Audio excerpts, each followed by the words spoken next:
Chapter 620. Even if they only needed to register a name, and then take out the certificate issued by the official of the place where the household registration was located. Even so, it lasted from around noon all the way to the evening before it finally ended. At this time, Li Qingqian and the others looked at Gao Kan, who was standing behind Zhang Feng like a wooden stake, and were speechless.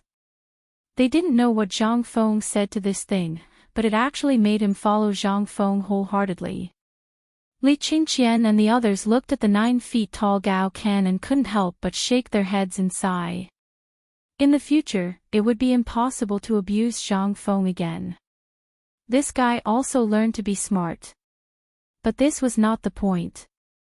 The point was that this guy actually looked at the name on the registration book and actually laughed wretchedly. Everyone couldn't help but watch it. Ching Chimo even whispered something in Steamed Bun's ear, and then Steamed Bun actually ran over and said crisply, "Brother Feng Zi, Brother Niu said that your smile is so wretched." Zhang Feng heard this and his face instantly twisted. Gao Kan, who was standing behind Zhang Feng, glared and was about to beat Steamed Bun. Zhang Feng was so scared that he hurriedly blocked Gao Kan, touched Steamed Bun's head and said, "You go and tell him that I said to let him pick up feces tomorrow, or I'll deduct his credits." PFFF, ha ha ha. Ha ha ha, Iron Yo, you have nothing better to do.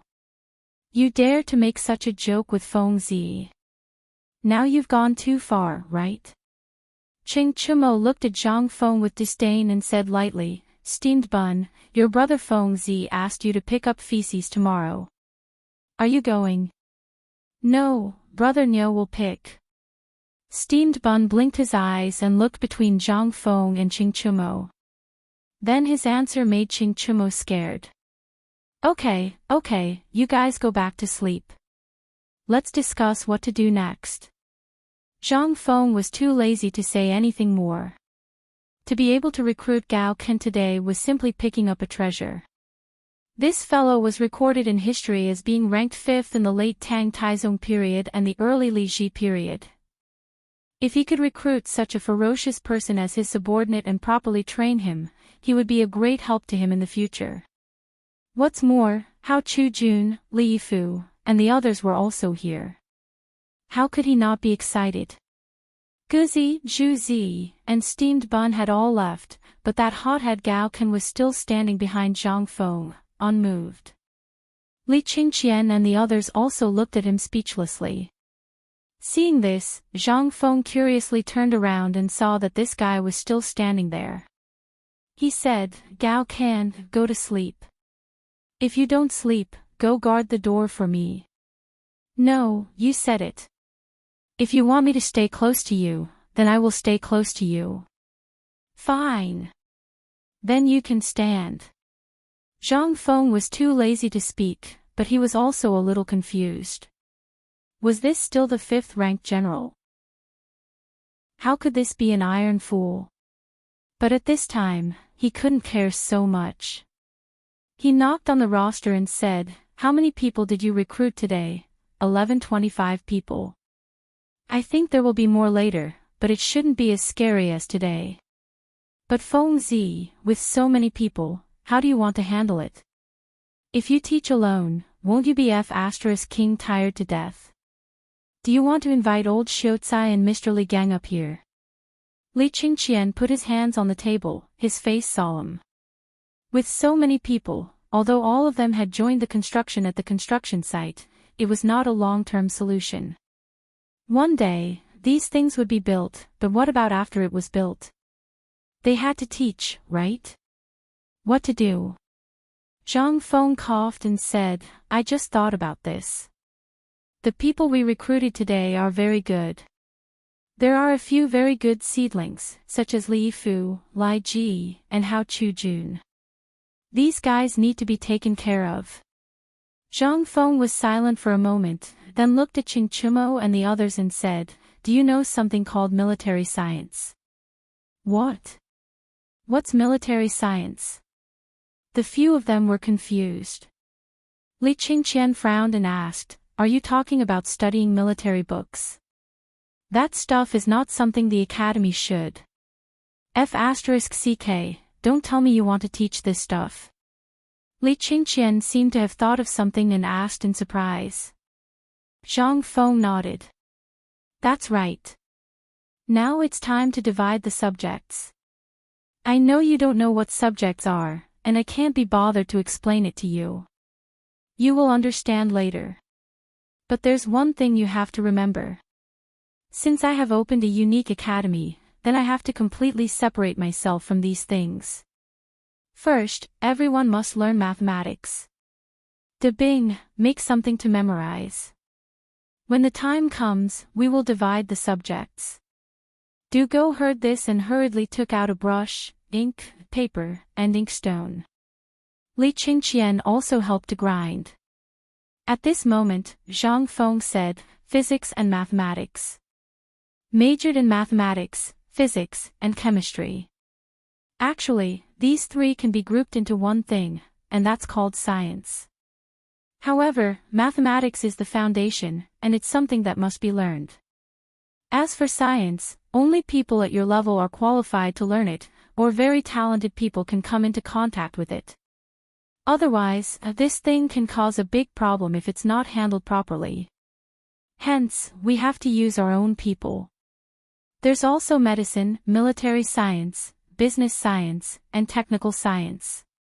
As Zhang Feng spoke, he organized the subjects that needed to be learned in primary schools in the future, combined with the situation in the Tang Dynasty, and then explained in detail. However, it took Zhang Feng 6 hours to explain all these things in detail. Li Qingqian and the others only felt dizzy. Du Go looked at the few of them and said, Fengzi, can you say it again? I didn't hear it clearly just now. I was just recording. Chapter 621. In fact, it wasn't that they didn't hear him clearly. They had already recorded it. How could they not hear him clearly? That was simply nonsense. However, these things were too unbelievable for him. They couldn't help but feel incredulous. Li Qingqian sorted out his thoughts, took a deep breath, and asked, Fengzi, we've heard of physics before. We also know about mathematics. But what is this chemistry you mentioned? What's the use of this stuff? And medicine. Is this the purpose of you inviting Dr. Sun Simiao up the mountain? Also, military, this stuff. Are you going to find the group of veterans from the reclining workshop to teach these students? Isn't this nonsense? These were too unbelievable. Not to mention other things, they all knew about business. In fact, it was the art of merchants. They knew this before. There was also this technical school. But military medicine and science, what the hell were these? It was too unbelievable. Even if you said that you were studying the 8 trigrams of Zhou Yi or something, it would still make sense. If you were studying something like Sun Tzu's Art of War, it would still make sense. But you directly said that it was military. Zhang Feng didn't care about this and knocked on the table. Do you still remember the matter of dealing with Tubo and the Turks? In fact, although this seems to be national policy, it's not completely true. This is actually military science. Sun Tzu's Art of War is actually military science. It doesn't include fighting and killing. Training to fight and kill is to see the overall quality of a soldier. Yes. I remember that I've told you before. I don't teach those who only know how to cut their throats with the radiographic films, nor do I teach those who only know how to talk on paper. I can't afford to lose face like that. What I want to teach is the kind of person who can be as awesome as Qing Yao Jin, Yu Qigong, Li Jing, Qin Qiong, and Qin Shubao in the future. If it's an ordinary soldier. If I, Zhang Feng, can teach such a person, Lao Tzu will bang his head against the wall. They were shocked. Finally, they remembered what Zhang Feng said to them that night. He wanted Qing Chumo to be an invincible heavy cavalry. Wei Shiyu wanted to be an assassin without leaving a trace. And Zhang Sun. That goes without saying. Previously, after the appearance of the unbreakable shield and the unbreakable spear, as well as the recent events, they had really forgotten about it. But now that Zhang Feng said it again, everyone couldn't help but be shocked again. What was Zhang Feng doing? He was King teaching them real skills. No. Li Qingqian slammed the table in excitement. He stood up and roared. This gave Zhang Feng a big fright. What? Are you crazy? Li Qingqian didn't pay attention to Zhang Feng's words. Instead, he anxiously said, Feng Zi, if you only handed this matter to Tai Niu and us, then we wouldn't have anything to say. We are brothers, but you want to spread this information. Do you know that His Majesty has issued a decree forbidding the private distribution of military books? Do you know the reason? How could Zhang Feng not know? You don't have to worry about that. I know what you're worried about. It's nothing more than teaching some ungrateful brats that will rebel. Sure. Li Qingqian hurriedly covered Zhang Feng's mouth. Zhang Feng waved his hand indifferently. I've thought about this matter many times. Look at the current situation of the Tang Dynasty. Tubo, Turks, for example, Sherwei, Goguryeo, and so on are all around. As for what I teach, don't worry. I'll only teach the core knowledge to you. As for the rest, other than the academy, it's up to His Majesty to use them. These are not things that we need to worry about. But when it comes to selecting people, you'd better pay more attention. Do you know why I made mathematics the main course, medicine the auxiliary course, and poetry, books, etiquette, and so on as the auxiliary course? It's mainly to build their character. In fact, people are not bad at the beginning. It's only later that they'll be slowly driven by the interests and the wildness in their hearts. To teach military scholars, you must pass this test first. So you can rest assured. However, how could Li Qingqian be so assured? But he believed in Zhang Feng. In his hands, even he, the crown prince, was obedient, not to mention those bastards. If it really didn't work, thinking of this, Li Qingqian could not help but have a murderous look in his eyes. Just as Zhang Feng said, if they were not used by him, he would kill them. By the way, when will the physics class you mentioned start? And chemistry, what the hell is that? Is it more powerful than physics? Dugo had been thinking about physics all this time. At this time, when Li Qingqian finished speaking, he hurried before Qing Chumo and the others and asked this question. Zhang Feng could not help but be amused. Actually, it's not a big deal. Do you know why I set up a research institute? What do you think the research institute is going to do? Isn't it just ships and cars that can travel millions of miles in a day? Li Qingqian said so subconsciously. However, Zhang Feng shook his head. Wrong. What do you think the Tang Dynasty lacks the most now? Food. Li Qingqian, Dugo, Qing Chumo, and the others said in unison. Zhang Feng smiled mysteriously. If I say that if this science of mine is developed, the Tang Dynasty will not lack food. Even if it's a dry day, it will still be able to make the people full of food, would you believe me? Chapter 622. Li Qingqian and the others were completely shocked. Let the people fill their warehouses.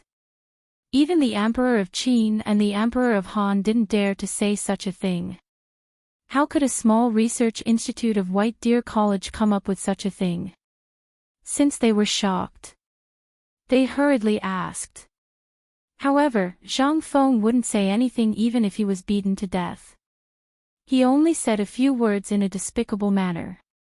All you need to know is that the core of White Deer College is actually for the 3 big factories, the steel factory that is invulnerable, the loom that doesn't require manpower and can weave 3,000 feet of cloth in a day, and the rubber factory. That's all. As for the rest, you will know when the time comes. The core isn't the research institute. Dugo was dumbfounded. However, Zhang Feng rolled his eyes at him. Li Qingqian then said dizzily, "What Feng means is that this research institute is a secret of White Deer College that no one other than the few of us can know about." Dugo nodded in realization. He pointed at Gao Kan, who was snoring like a wooden stake, and said, "What about him?" He heard it too. The others were speechless. What kind of godly person was this? How could he fall asleep at this time? No wonder Feng Zi would let this guy be his follower. Wasn't this 2F** king useful? However, there's still a main problem now, Feng. Zhang Sun spread his hands and said, "No matter how awesome you say it, you still lack manpower. Don't tell me you're going to tire yourself to death with these thousands of people." When Zhang Feng heard this, he finally understood. It was true.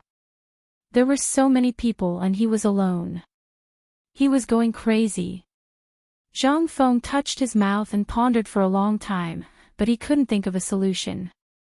This Chang and University was basically a cover-up and prepared for those who really didn't have much talent. After the first semester, those with poorer grades would be sent over. If Li Gang still couldn't solve it, then they would be kicked out. This was also a way to make use of trash. It couldn't be revoked for now.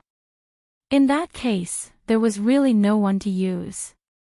Zhang Feng could not help but sigh. Previously, he was worried that no one would come. That's right. What I'm worried about now is where will the people come from to guide these guys? You can't expect me to teach them word by word, right? Wouldn't he be exhausted to death?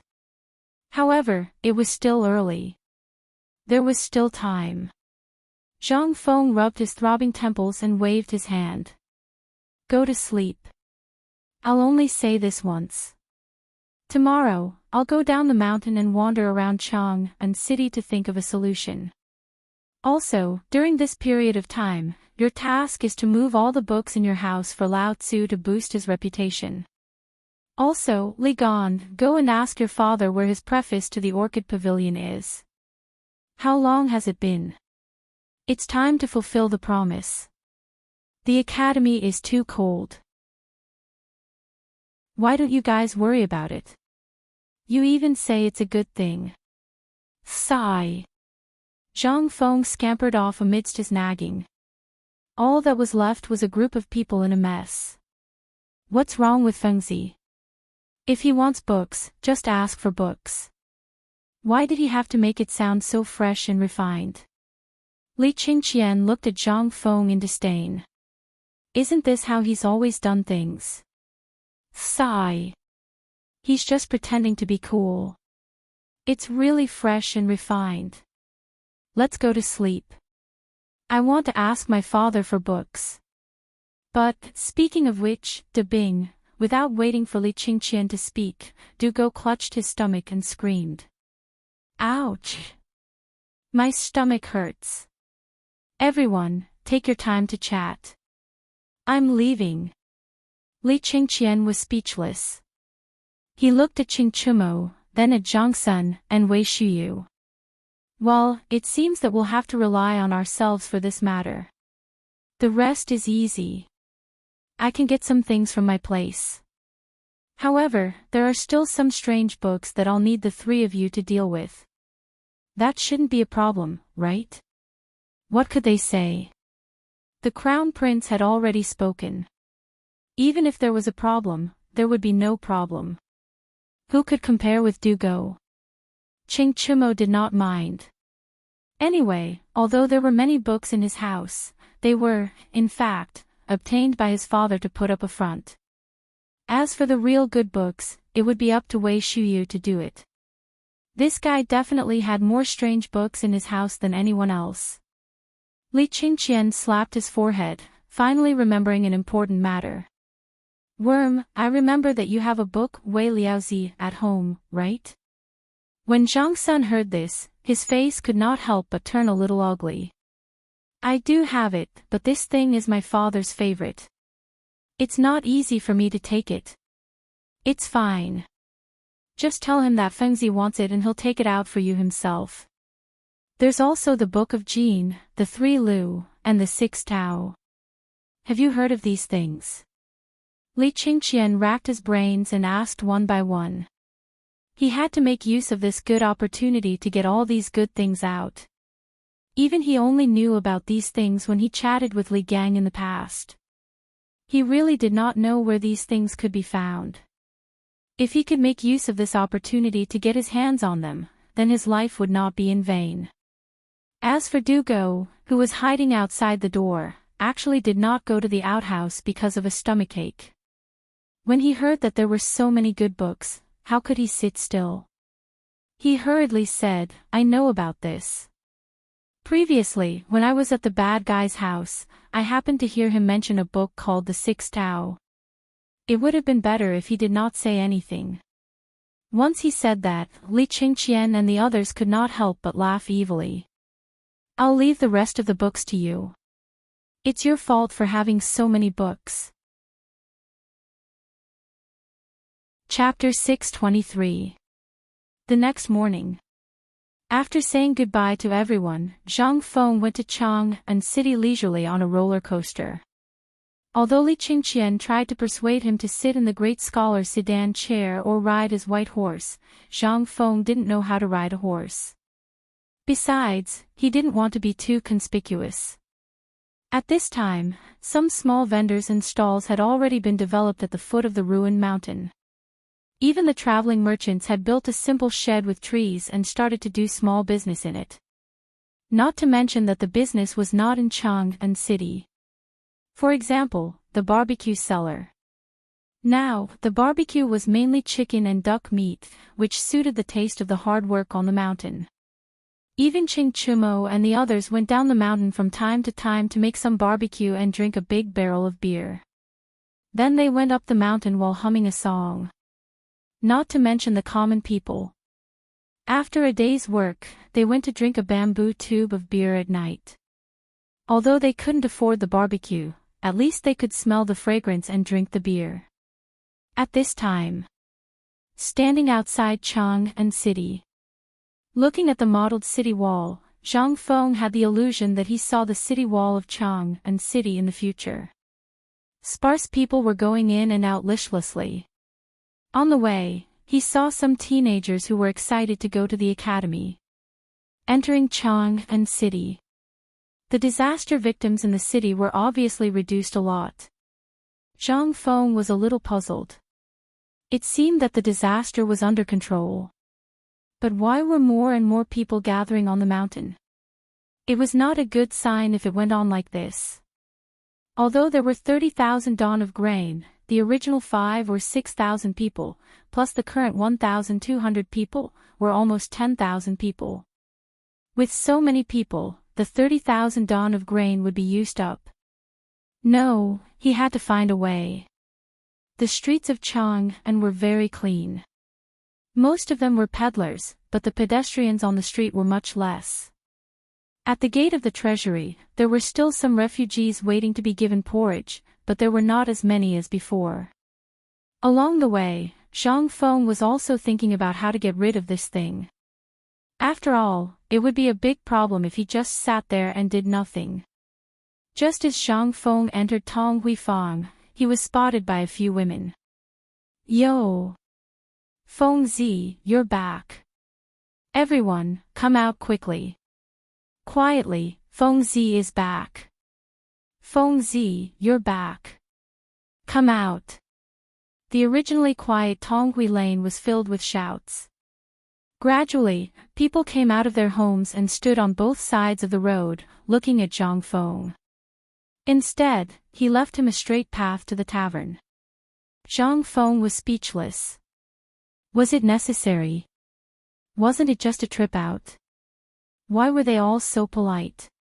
Zhang Feng could only grin like an idiot as he clasped his fists and thanked everyone. With great difficulty, he finally made it to the tavern.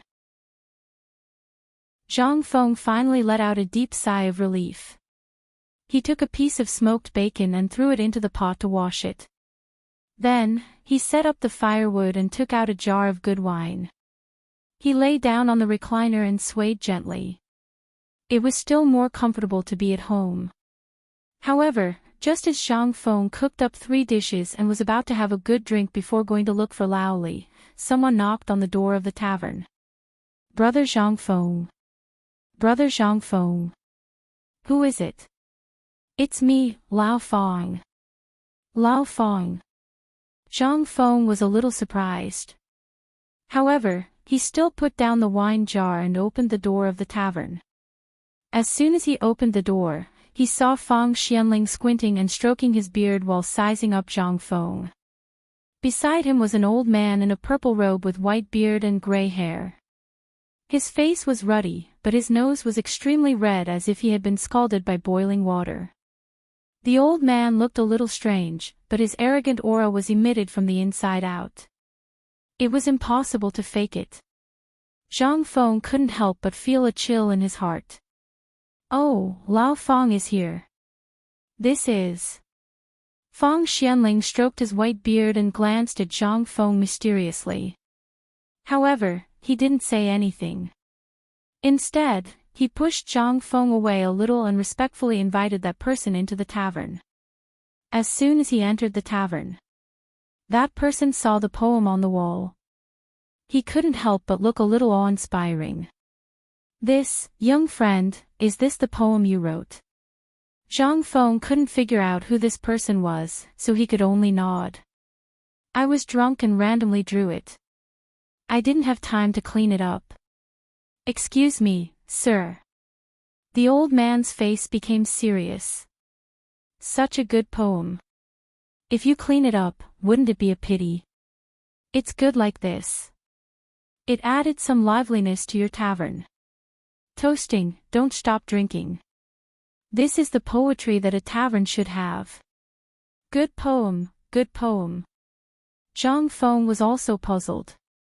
The mystery of Lao Feng and the old man made him somewhat unable to figure out the old man's background. Could it be the emperor? No. Could he invite Li Shimin? Moreover, Li Shimin wasn't that old, okay? Although Zhang Feng hadn't seen Li Shimin, he still remembered this history. At this time, Li Shimin was about 40 years old.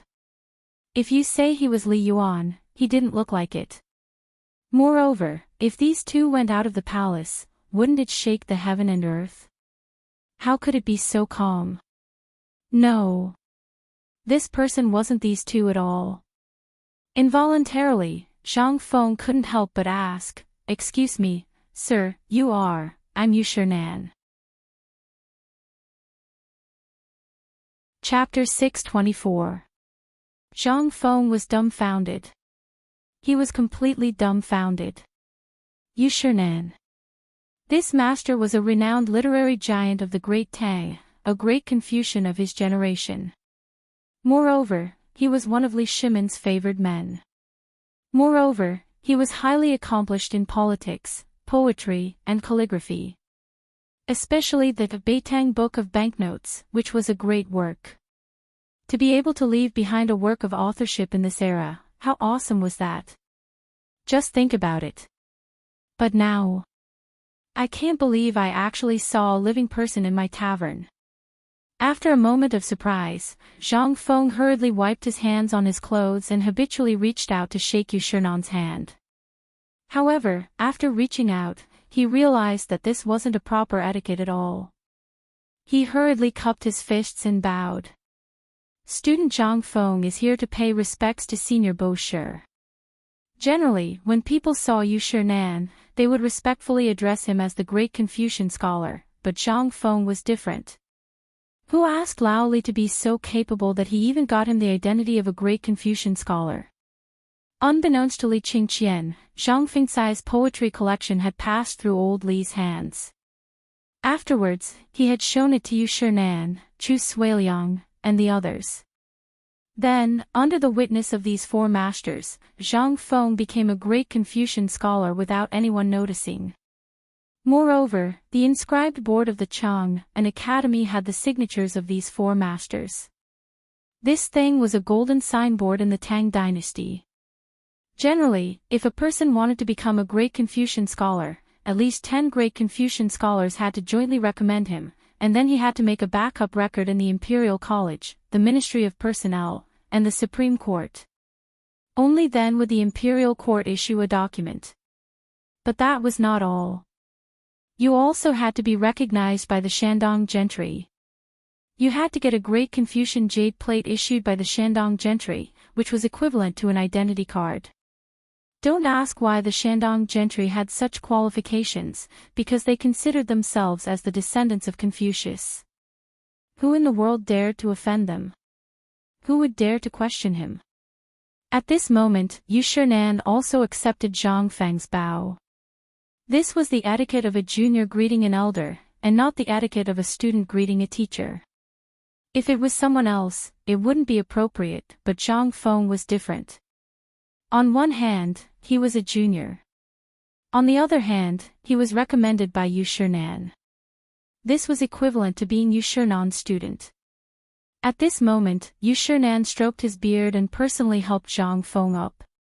Feng Xianling had been eating by himself for a long time. I say, the two of you, don't just stand there. Brother Bo Shi, this is Zhang Feng's signature dish and his signature wine. You won't be able to drink it anywhere else in the Tang Dynasty except here. As soon as he heard about the wine,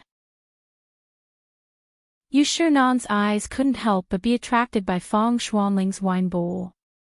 He ignored Zhang Feng, sat down, grabbed a piece of braised bacon, and urged Feng Xianling to pour wine for him. A bowl of wine went down his stomach. Yu Shinan's red nose was like a piece of red-hot iron, so red that it was shining. Ah! Good wine. This is good wine. Ha ha ha, come on, little friend Zhang Feng, sit down, let's talk while eating. Okay. Zhang Feng agreed. He was about to say a word of thanks, but he held back for a long time and couldn't say it. The problem was, this was his pub, wasn't it? Zhang Feng could only sit down embarrassedly and eat and drink by himself. After 3 rounds of wine and 5 dishes, the 3 of them drank 5 large jugs of 15% white wine. Only then did they feel dizzy, touched their stomachs, and burped. Little friend Zhang Feng, you're going to treat this wine like a treasure. Yu Shinan said very bluntly. What he meant was, you're going to hide something good. You don't want people to know.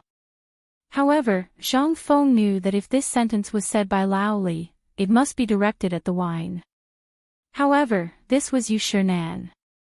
How could he not think about what he said? Zhang Feng thought for a while, then said, Mr. Bo Shi, you're joking. Although this wine is good, it's precious because it's rare. I also know that it's better to enjoy it with others than to enjoy it alone. However, this wine needs people who understand it to taste it.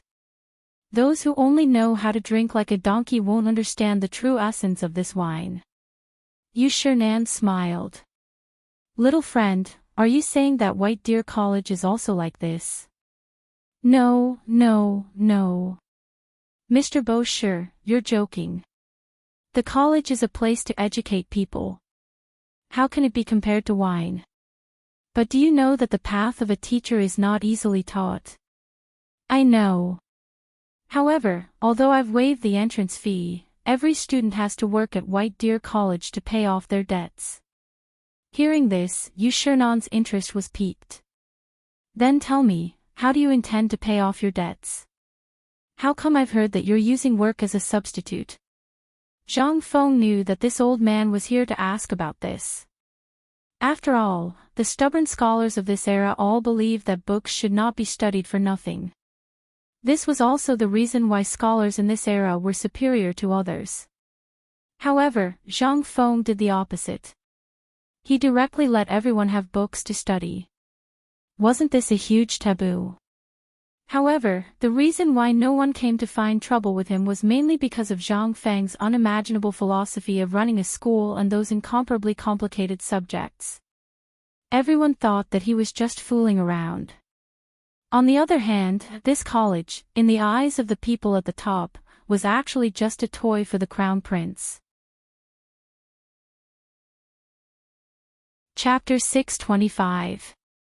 Zhang Feng said after pondering for a while.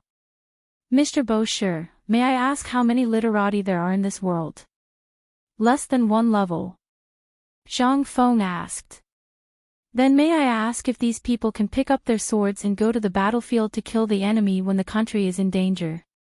Yu Shinan thought for a while, and his face became serious. No. Well, may I ask Mr. Bosher, why should the literati be one level higher than the common people? Why is that? In this time of famine, it is the literati who suffer. Can what we learn from books help the world? When the country is in danger, can these literati protect the country? Yu Shinan's face changed. He sighed and said, no. Zhang Feng also sighed. He pointed out the window and said, the literati of the Tang Dynasty occupy one level, but they have a salary every day. The poor people can only face the yellow soil. They are like peonies surrounded by the common people. Think about it, if a garden is full of weeds and yellow soil, won't it be beautiful? If there are not only peonies in this garden, but also other flowers and plants to serve as a foil, then what would it be? This is a garden of flowers. The former is like the current situation of the Tang Dynasty. I am not talented, but I can't bear to see that there is only one peony left in this beautiful picture of mountains and rivers. Therefore, I use my own strength in this way to add a little green to this garden. Yu Shinan's entire body turned solemn. And so did Fang Xianling. In fact, he came to Zhang Feng's place today because he was pestered by Yu Shinan. In Li Shimin's study, Yu Shinan accidentally learned about Zhang Feng's calligraphy and found a poem that didn't belong to the collection in Fang Xuanling's study. He couldn't help but be interested. But he didn't know. The poetry collection that Li Shimin had shown him was only half of it. To be precise, it was not even half of it. It was just that Li Shimin picked out a few poems and didn't let him finish reading them. However, all of this had shocked Yu Shinan, which was why he had strongly recommended Zhang Feng. But now, Yu Shinan had a deeper understanding of Zhang Feng. This guy looked a little rash, but when he said that, Yu Shinan really saw a different side of him, especially Zhang Feng's view of the current Tang Dynasty. It was not something that a person of his age could understand. Little friend Zhang Feng, you're right, but people are divided into different grades and ranks. This is something that has existed since ancient times. Don't tell me that you think this is wrong. When people are just born, there is not much difference. As long as they have enough to eat and wear, it is enough. The difference is what happens after they have spiritual wisdom. At this time, the differences between people will be revealed one by one. Some people, with a teacher taking the lead, are like an old cow teaching a calf to plow the field and pull a cart. With some teaching, they will make faster progress. Without teaching, they will naturally make slower progress, and even live in ignorance for the rest of their lives. Without considering a monster like you, the difference between those who have read books and those who have not can be reflected. Thus, the division of the upper and lower, the division of the 3 grades and 9 ranks, and the division of the social class, came out. In ancient times, people practiced slash-and-burn cultivation, and it was difficult for them to survive. That was why there were groups of people for warmth and ethnic groups. After living in groups, they got more food, and there was trade between ethnic groups. And this led to a few things. Some people got more, and some people got less. Therefore, there was selfishness, that was why there was everything after that. At birth, people are good by nature. Their natures are similar, but their habits are different. Yu Shinan said this very slowly. And the essence in his eyes made Zhang Feng a little shocked. But this was a matter of philosophy. Zhang Feng nodded and said, I know what Mr. Bosher means, but just now you said that people are good by nature. Their natures are similar, but their habits are different. That is to say, everyone should be equal. Wrong. Yu Shinan waved his hand. He sighed and said, "If that is the case, it is really beautiful, but do you think it is possible?" "Yes. The reason why there is a division of the upper and lower, and the division of the social class, is to better survive. If there is no one who centralizes power and controls power, then who in the world will have a good life? Take the three kingdoms as an example. How do you think the people lived in troubled times?" Zhang Feng also fell silent. Yu Shinan said, "Boy, I know what you are thinking. You just want to create more useful people for the Tang Dynasty. This is a good idea, and I support your approach. But you have to remember one thing, and that is nature. Don't forget nature, otherwise." Zhang Feng's face was solemn. How could he not know what Yu Shinan meant at this time? He couldn't help but take a deep breath and bow. This student has learned something. Ha ha ha, you are worth teaching. Brother Fong, you've won. Yu Shinan laughed heartily. Then, he waved his hand and motioned for Zhang Feng to get the wine. Zhang Feng fetched a jar of wine and personally poured it for Yu Shinan. However, at this time, Zhang Feng suddenly thought of something. Chapter 626. Didn't he go down the mountain because of this matter? Now that this person had taken the initiative to come knocking on his door, it seemed that this collection of poems was still useful. Tomorrow, he would have to distribute all the poems so that those great scholars would take the initiative to come knocking on his door. Wouldn't that be wonderful? Thinking of this, Zhang Feng couldn't help sighing with a sad face. Old Mr. Bosher, there's something you don't know. Although I have the intention of teaching and educating people, I can't cook without rice. Fang Xianling glanced at Zhang Feng. How could he not know what this guy was up to? But he couldn't say anything. After all, he knew the situation on the mountain. At this time, seeing Zhang Feng's appearance, Fang Xianling could only help him and said, "Brother Bosher, you didn't go to Feng Zi's place, but my son has been there for more than 10 days. The last time he came back, I heard that there were basically shacks there.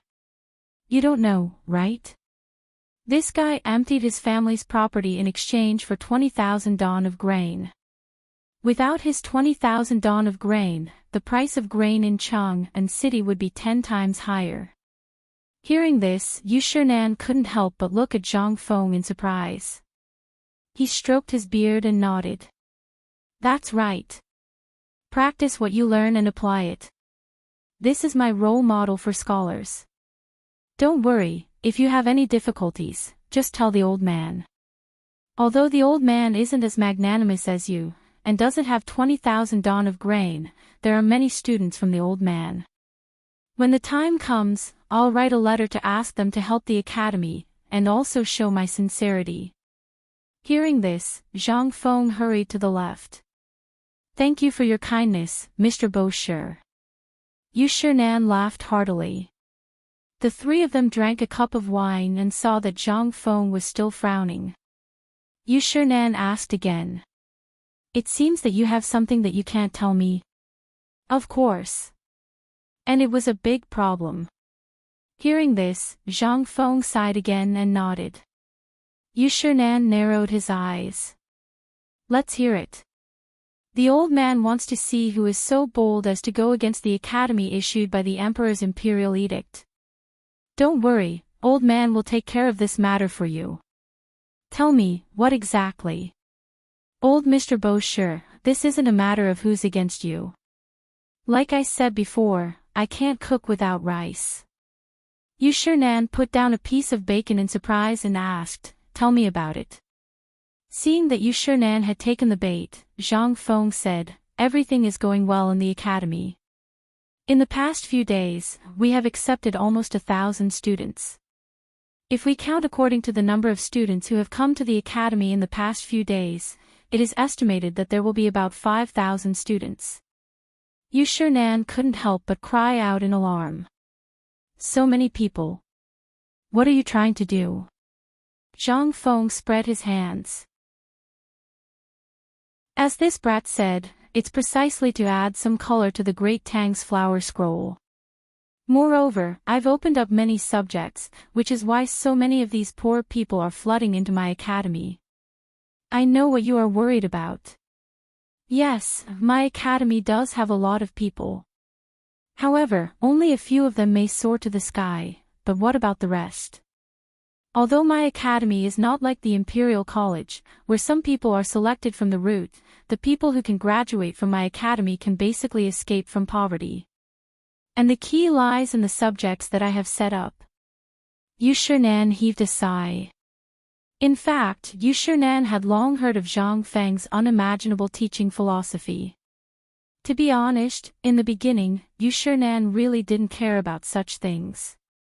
He could find an experienced teacher in the market and learn for 3 to 5 years. Then he could reach a higher level and earn some money to support his family. Why did he have to come here?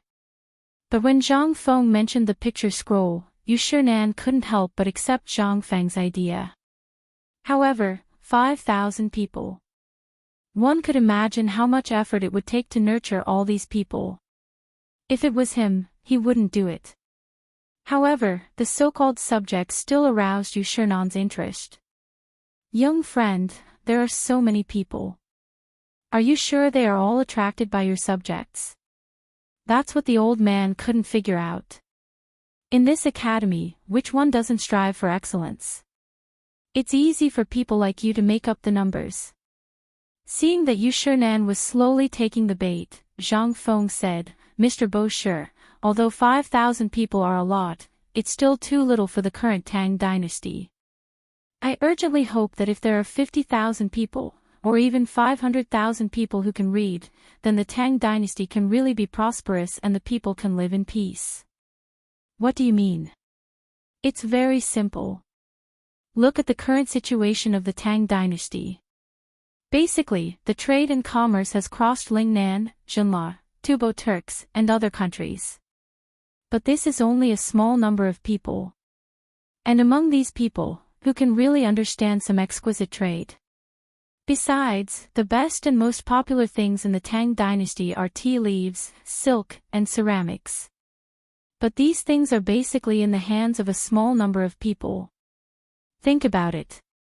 When the time comes, the Tang Dynasty is bound to start the age of navigation.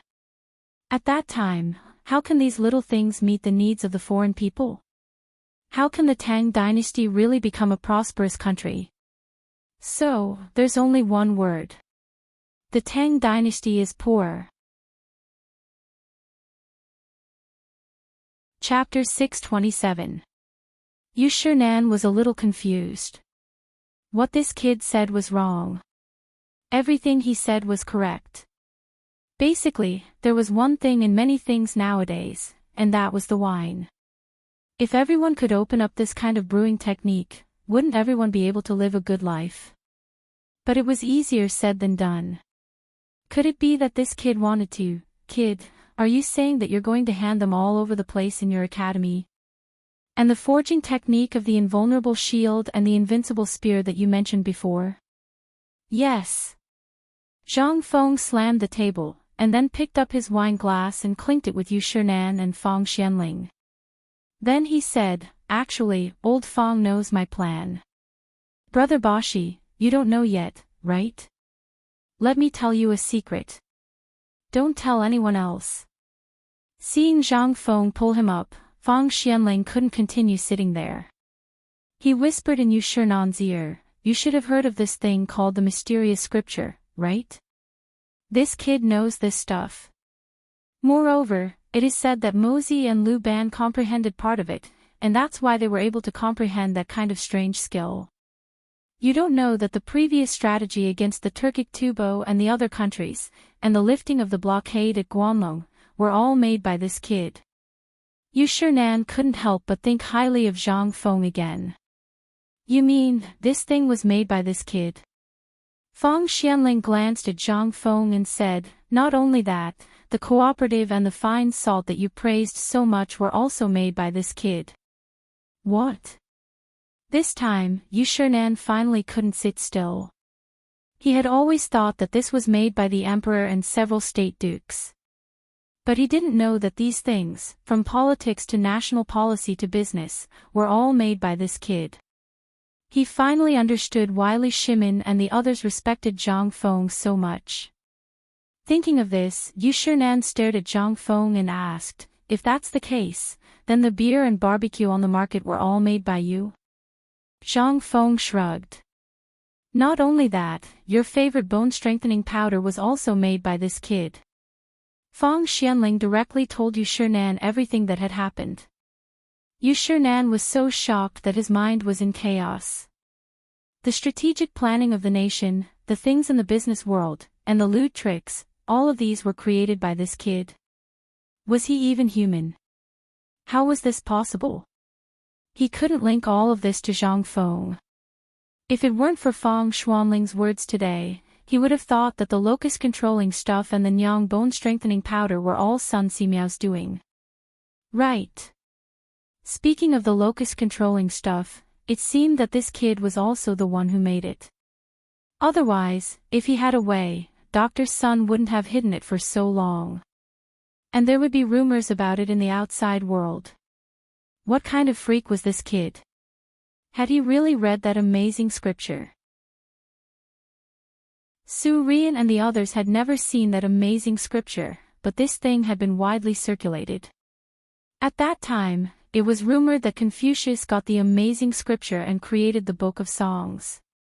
Later, Mencius, Lao Tzu, and the others became the greatest Confucian scholars one after another.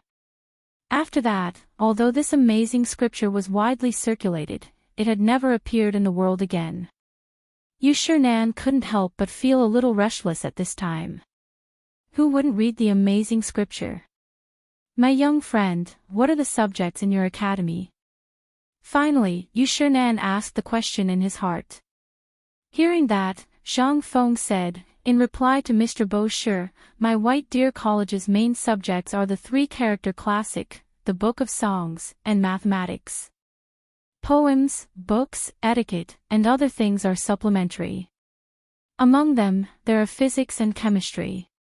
These things are the foundation of my academy, so only a very small number of amazing geniuses are qualified to sign contracts and study them. And among them, it includes the production and research of the textile machine that can be controlled and weaved day and night. There's also the research of the stainless steel, which is to make an impenetrable shield and an invincible spear. You should have heard that old Qin is setting up a car factory and a shipyard. These are the most sophisticated things. When the time comes, they will be researched in a place that I named the Research Institute. The others can also learn some basic things. There are also military studies, medical studies, business studies, forging, manufacturing, brewing, and other professions. Finally, I will temporarily set up 3 factories on Shao Mountain. One is a steel factory that specializes in mass production of shields, spears, crossbows, and so on. Another one specializes in brewing the tires of iron carriages and war chariots. The last one is the textile factory I mentioned just now. On one hand, it's to provide them with a lucrative career. And the other reason? It's also because they are poor. If you want to run this big academy, you will need a huge amount of money, so... Zhang Feng said everything that he wanted to say in an eloquent manner. However, he didn't explain what those subjects were. However, business studies, medical studies, and other skills were nothing more than craftsmen. Yu Shinan knew a little about them. Not to mention the skills of a chef. He had tasted Zhang Feng's skills when he was in the palace. He also knew a little about the brewing industry. However, there were only 4 subjects. He couldn't understand. Chapter 628. Little friend Zhang Feng, this old man knows about mathematics. I've also seen it in Lao Li's house. However, this old man still doesn't understand physics, let alone chemistry. Can you explain it to this old man in detail? Yu Shinan's curiosity was piqued. He knew a little about physics, as well as the magical division and multiplication table. He also learned some things from his conversation with Du Ruhue. Du Ruhue, who mastered this thing, was actually able to handle the complicated matters of food distribution, registration, storage, and so on. How shocking was this? If it was an ordinary person, facing thousands of people coming to buy food or exchange food every day, wouldn't it take dozens of people to handle it? This could not help but highlight the power of mathematics. But what was physics? Although he had heard of it, what he heard was definitely different from what Zhang Feng said. Zhang Feng also knew that Yu Shinan would ask this. He deliberately dragged it out and said, "Old man Bo Shi, actually, this is the highest level of mathematics. For example, if an illiterate person doesn't even know how to read, how can he learn the Book of Songs?" However, when Zhang Feng saw the displeasure on Yu Shinan's face, he hurriedly said, "The so-called physics is actually studying something. For example, how to use the power of nature to transport water to a mountain instead of using manpower. Also, how to make a caddy of iron and a caddy of cotton fall from a high place at the same time and land at the same time, etc. These are all more profound things. They all require the foundation of mathematics to be able to calculate things. Isn't this what the fraud is studying?" Yu Shinan instantly lost interest. "What about chemistry? What's that?"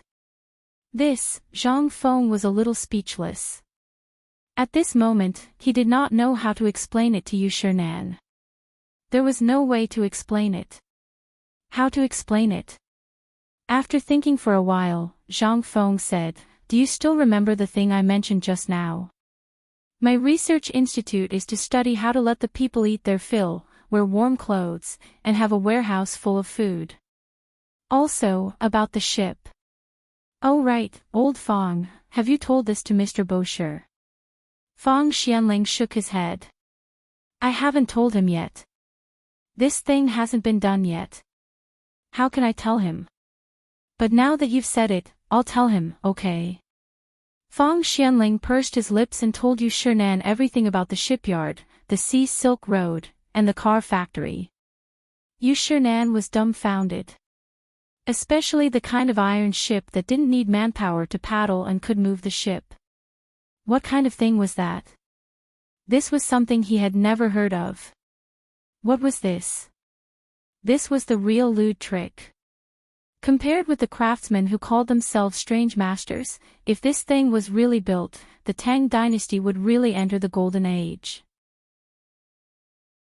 Plus, there would be endless food, those looms, and the invincible spears and crossbows. Although Yu Shinan did not agree with war, the foundation of a country was its military. If there was no strong military, how could the safety of the people be guaranteed? Zhang Feng, this brat, simply included everything from military, to business, to agriculture. This. Yu Shinan did not dare to think about it. He hurriedly asked, "Young friend, what you said, is it chemistry?" "Yes. These things, whether it's physics or chemistry, are all called science. But it's still too early to talk about these things. You can just think of it as fun. This thing still needs time to be revealed." People in this era did not understand these things at all. They did not even have the basic common sense of life. If you said too much, people would only think you were crazy. But the reason why Zhang Feng told Yu Shinan at this time was that this guy was the most representative Confucian scholar of the Tang Dynasty. His academy needed such a person to hold the fort. Otherwise, Zhang Feng would not have bothered to say these things. After all, if he said it too early, people would only take it as a book. Only when he said it at the right time could it have an unexpected effect. Yu Shinan also understood Zhang Feng's meaning. He nodded and said, "Don't worry. I understand what you said. But, what's the matter with the military? Could it be that you want to train soldiers?" This was also what Yu Shinan was most puzzled about. Compared to science, that stuff was like a divine object that couldn't be found anywhere. But what about military? He instantly thought of the dirty scene in the garrison camp outside Chang'an City. This was simply like the difference between heaven and earth.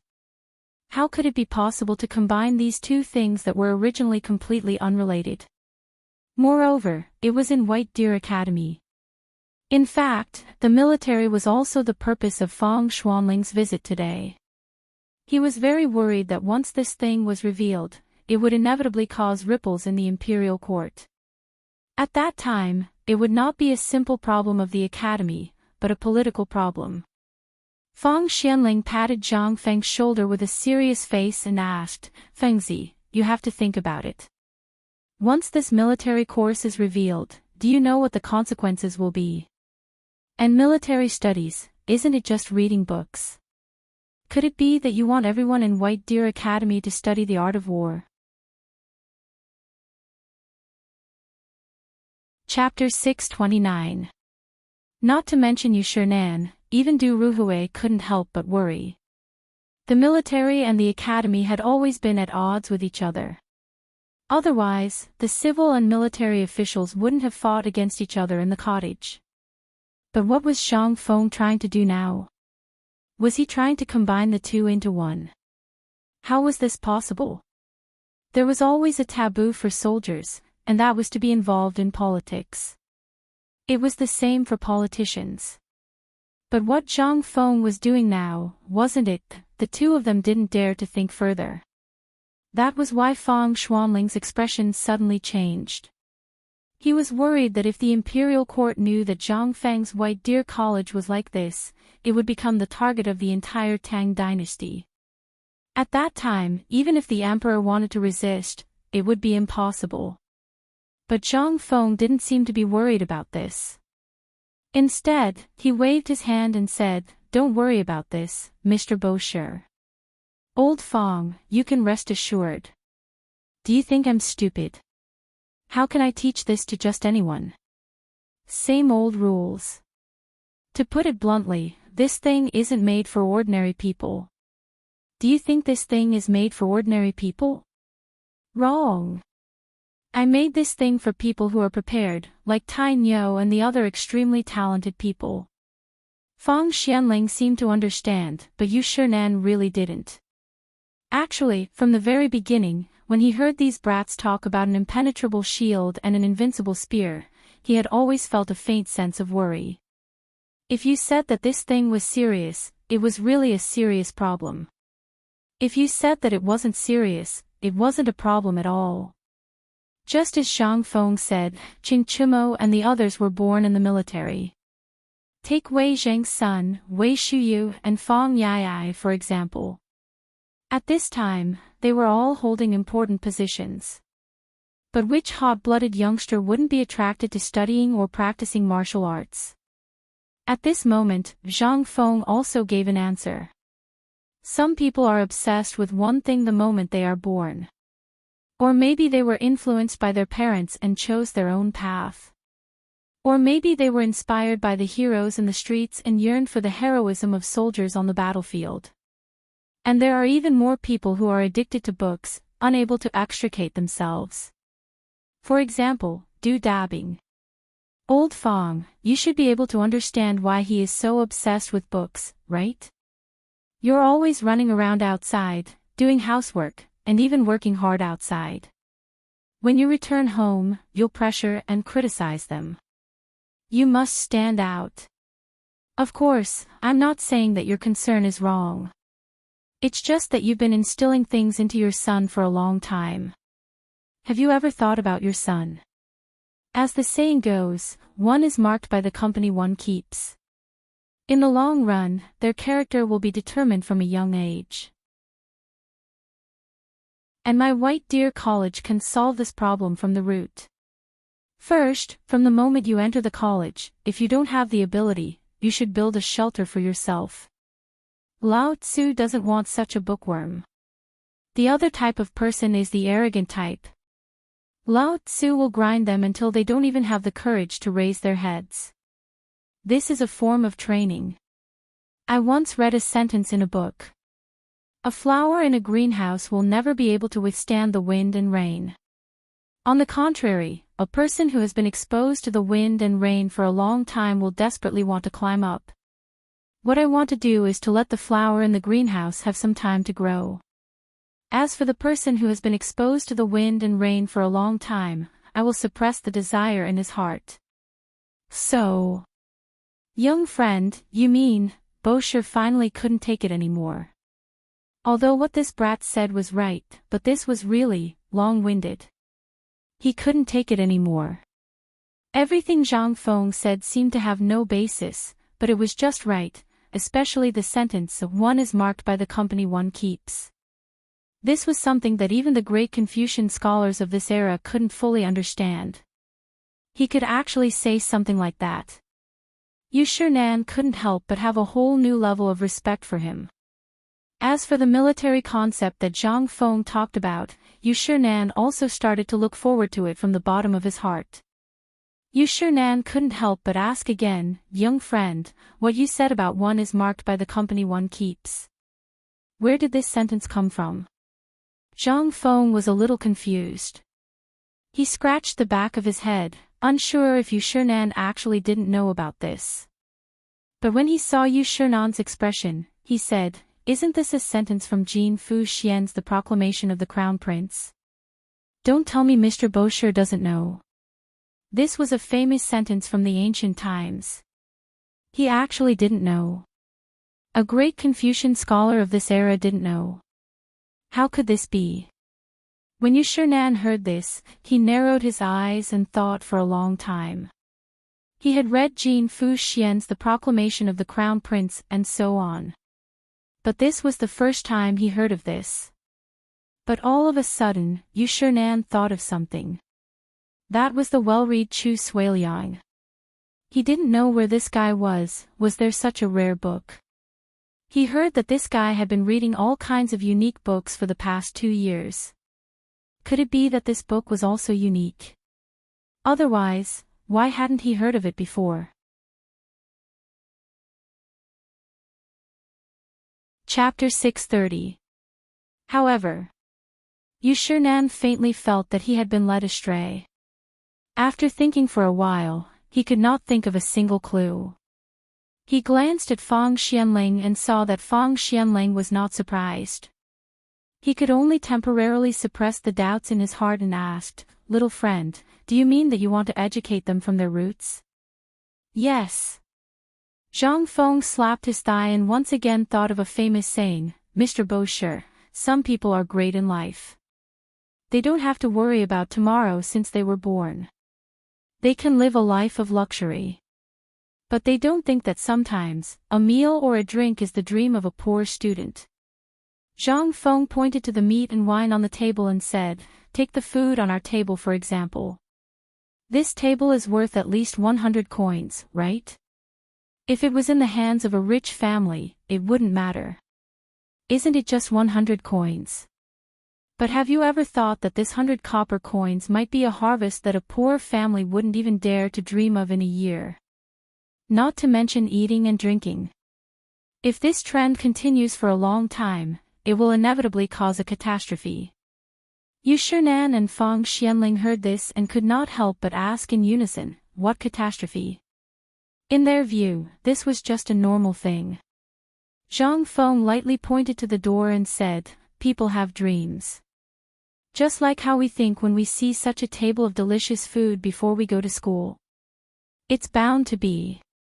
One day in the future, I will eat meat and drink wine like this. Isn't this normal? Yu Shinan and Fang Xianling did not understand what Zhang Feng wanted to say. But after hearing this, they thought about it and nodded. You're right. This is a normal reaction. But don't say it. This shouldn't be, right? Zhang Feng sighed and put the wine cup on the table. He stood up and shook his head with his hands behind his back. Wrong. Big and very wrong. In fact, this thing is called a dream. And there is another saying, it is called desire. Human desire is a terrible thing. Once it takes shape, this thing is enough to destroy a family, a city, and even a country. Boss. This time. Yu Shinan and Fang Xianling really understood.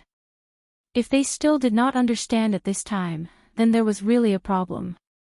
Previously, when Zhang Feng had not mentioned it, they had thought that it was something that humans should have.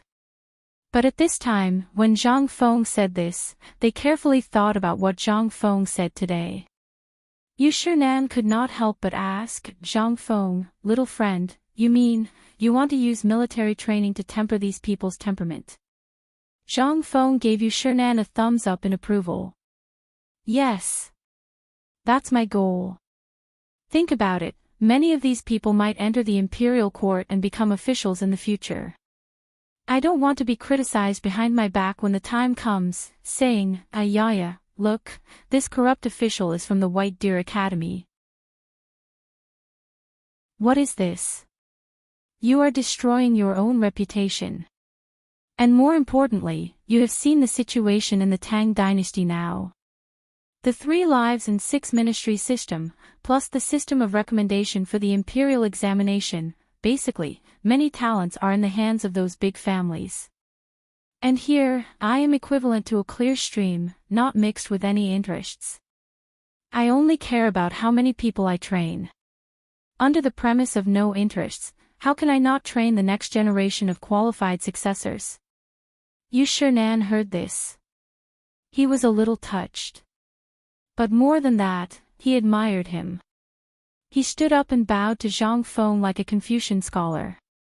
Zhang Feng was so surprised that he hurriedly stood up and bowed back. Yu Shinan let out a deep sigh. Presumably, this is all your military knowledge, right? Although Yu Shinan pointed it out, Zhang Feng's face didn't turn red at all. After all, if Yu Shinan, a great Confucian scholar, didn't think of these things, then Zhang Feng doubted whether his reputation in this lifetime was exaggerated. Yes. Mr. Bo sure is right. These things are actually called psychology, mixed in every curriculum. And in military, these things are called psychological tactics. Think about it. Now, there are so many countries around the Tang Dynasty. In the far west, there is the black-clothed Abbasid Caliphate, which is not inferior to the Tang Dynasty, and some countries are even more powerful than the Tang Dynasty. What I need is the skill sand table training, the ability to go to the battlefield to kill the enemy, and the ability to subdue the enemy without fighting under the condition of being familiar with military books. This, Yu Shinan smiled bitterly and interrupted Zhang Feng's endless speech. Young friend, don't say any more. Old man doesn't understand these things, and he doesn't want to understand them. This old man knows that this is your ability, and old man can't probe into it. But there is still a trace of confusion in my heart. I wonder if young friend can solve it. At this time, Zhang Feng was a little drunk. Obviously, he talked too much. At first, Yu Shinan didn't notice, but now, the more Yu Shinan listened, the more he felt that something was wrong. If he continued to talk, it wouldn't be a discussion of academics, but a discussion of military books. This was a taboo in literature. So he could only stop Zhang Feng. Zhang Feng choked for a moment. He wasn't angry. Waving his hand, he sat down again, clinked his wine cup with Yu Shinan, and said, Mr. Bo Shi, please ask. Yu Shinan then said, Old man has always been curious. Young friend, who is your master? Zhang Feng had long known that he was going to ask this question. After all, he had already thought of a set of excuses for this matter. Zhang Feng sighed, looking a little lonely. After 3 cups of wine, he said, Let's not talk about this for now. Let's talk about something else. Chapter 631. Yu Shinan almost sprayed a mouthful of wine on Zhang Feng's face. He waited for a long time. That's all you said. Who dared to do this in the Tang Dynasty? Except for the emperor, there were only a few people who dared to do this. However, Yu Shinan couldn't find any sign of anger. After all, it was a big taboo to rashly ask about someone's master. Zhang Feng was lucky that he didn't get angry. Although he knew that Fang Xianling had told him about Zhang Feng's master, he couldn't resist his curiosity. He could faintly hear the 8-front formation and the Zhuge legacy from it. However, he wasn't sure. After all, he hadn't studied this kind of military book. However, at this time, seeing Zhang Feng's lonely look, Yu Shinan knew that he couldn't ask. He could only go to Fang Xianling and ask, "Brother Fang, this." Fang Xianling looked at Zhang Feng and then looked at Yu Shinan and said, "In fact, I forgot to tell you this. This guy once said that he had cultivated on Wutai Mountain for 5,000 years and that Zhuge Kongming was his disciple." At first, Old Man also thought that this guy was talking nonsense, but now, Old Man felt that this guy's words could be combined with something in military books. Could it be? Sure. Yu Shinan's expression changed drastically upon hearing this. He hurriedly covered Fang Xuanling's mouth. "Brother Fang, you actually believe such a preposterous excuse? This is just this guy's nonsense. Although this is the first time I met this guy, although he is reliable, his mouth." Fang Xianling sighed and nodded. "This is all because of this guy. If he could have a family, he wouldn't be so lonely. This guy was once hit hard. His family was originally a rich family in XX place. Because of a mountain flood, the whole family died. If he was a normal person, he would have done something." Yu Shinan fell silent. He finally understood why this brat was so out of tune and why he talked so much nonsense. This was all caused by loneliness. Yu Shinan couldn't help but sympathize with Zhang Feng.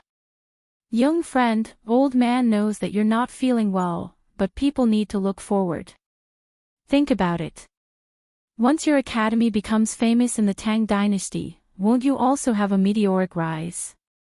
When the time comes, the proper thing to do is to help your Zhang family flourish."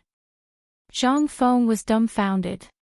He looked suspiciously at the two old fellows who were whispering to each other, wondering what they were talking about. However, he didn't want to listen to the whispers of the two old men. Borrowing Yu Shinan's words, he sighed and raised his cup to drink. "Fine." Old Fang usually looked like an honest person. Who would have thought that this support would be so beautiful? However, Zhang Feng's face was still full of bitterness and hatred. He said, "Isn't that so? That's why I spent all my life learning and all my wealth to establish this White Deer College. That's why I thought that if I could pass the imperial examination 3 years later, I could enter the imperial court and take this opportunity to create more talents for the Tang Dynasty. But, alas." Zhang Feng said a few words, but didn't know what else to say. He sighed deeply. After a while, he continued, "I know what old Mr. Bashi is thinking. Actually, let me tell you this. The psychology I mentioned just now is just a support. The real driving force of this academy still needs some foundation. For example, the training of these people's temperament is undoubtedly the kind of military training." Yu Shinan and Fang Xianling looked at each other and asked in unison. "Military training? Is it the kind of drill in the military now?"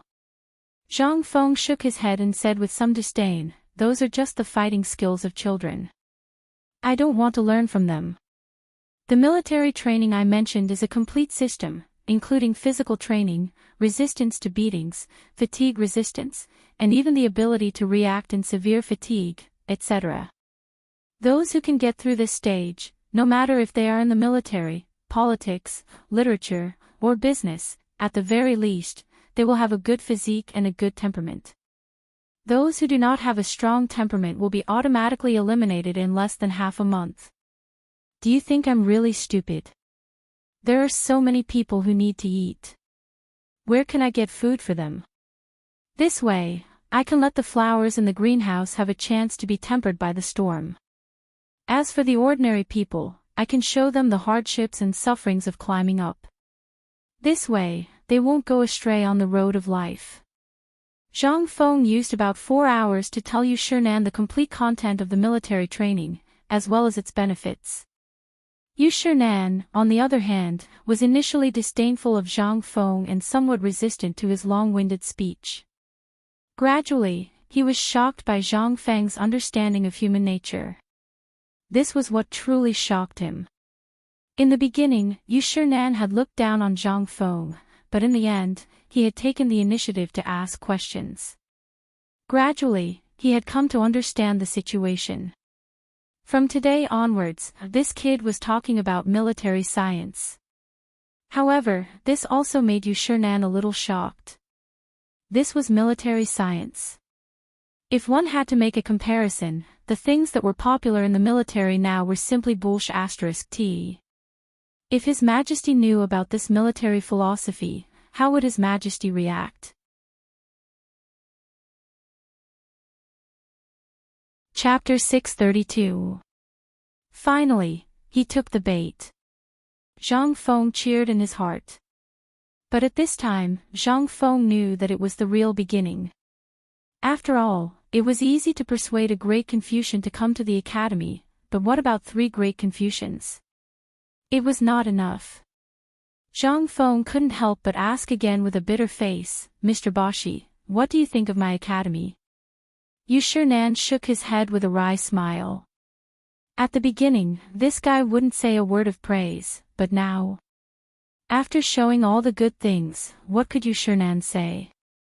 He also wanted to see what Zhang Feng's academy could do, but at this time, he couldn't praise this little guy. He had to give him a warning. Yu Shinan stroked his beard and pretended to be deep in thought. Your academy is not bad.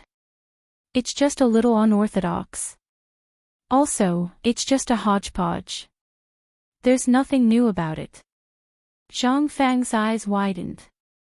It's okay. Damn it.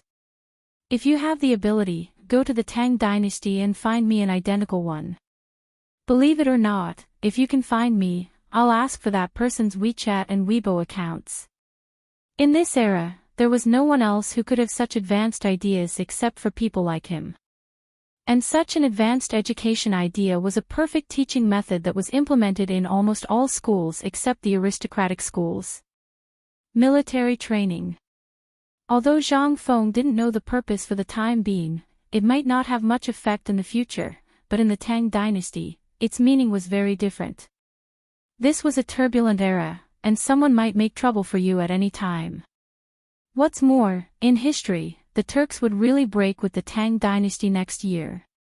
The peace that Li Shimin exchanged with his white horse on the bank of the Wei River only lasted for more than a year.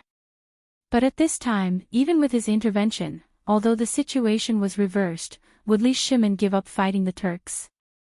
No. After all, the humiliation he had suffered at the hands of the Turks was something that no one would ever forget, needless to say, Zhang Xian. Furthermore, Zhang Feng had been to the reclining house and learned from the veterans what the military training in the barracks was like. After all, the Chang'an Navy was in Chang'an City, which could be seen from afar. Hee. That was simply pushing him to his death. What kind of training could a chaotic battle in a bandit's lair produce? According to Zhang Feng's knowledge, the Tang Dynasty lost at least several thousand people every year, sometimes even tens of thousands of people. How did these people die? Wasn't it just a chaotic battle, coupled with military measures that didn't have the slightest bit of hygiene habits that killed them? However, none of this could be seen in White Deer College. He didn't have much hope that he could completely change the military camp. Besides, he didn't have the ability to do so. If you don't see any results, this kid will immediately close the academy. If this kid is lucky enough to satisfy Mr. Bosher, then would you like to stay?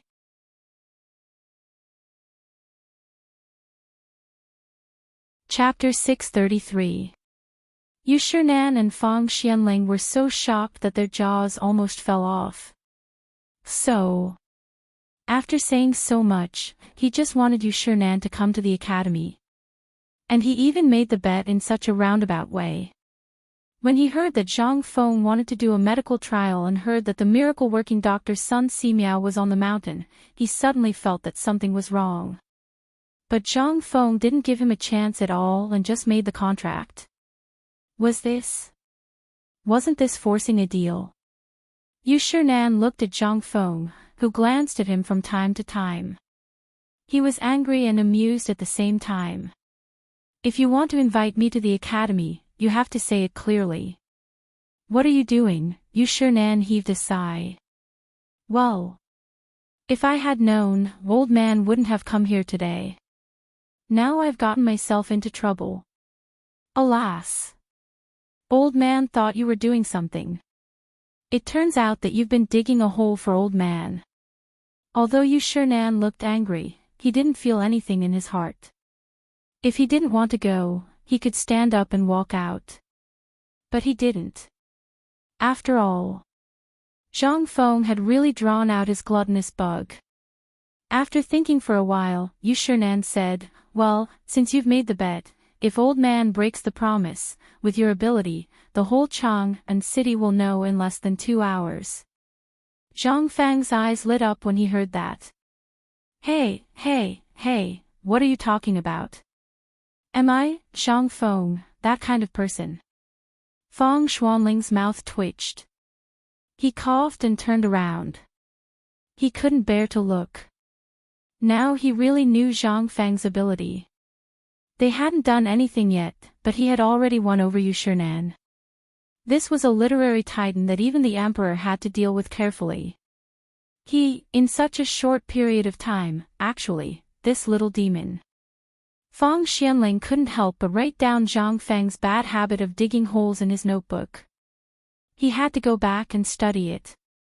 Otherwise, when he sold him, he would still happily count the money for Zhang Feng. But at this moment, Zhang Feng's words made Feng Xuanling's hand tremble. He almost threw the wine glass away. Zhang Feng rubbed his hands and looked at Yu Shinan, saying, Mr. Bashi, don't worry. You will see results within a month after the academy opens.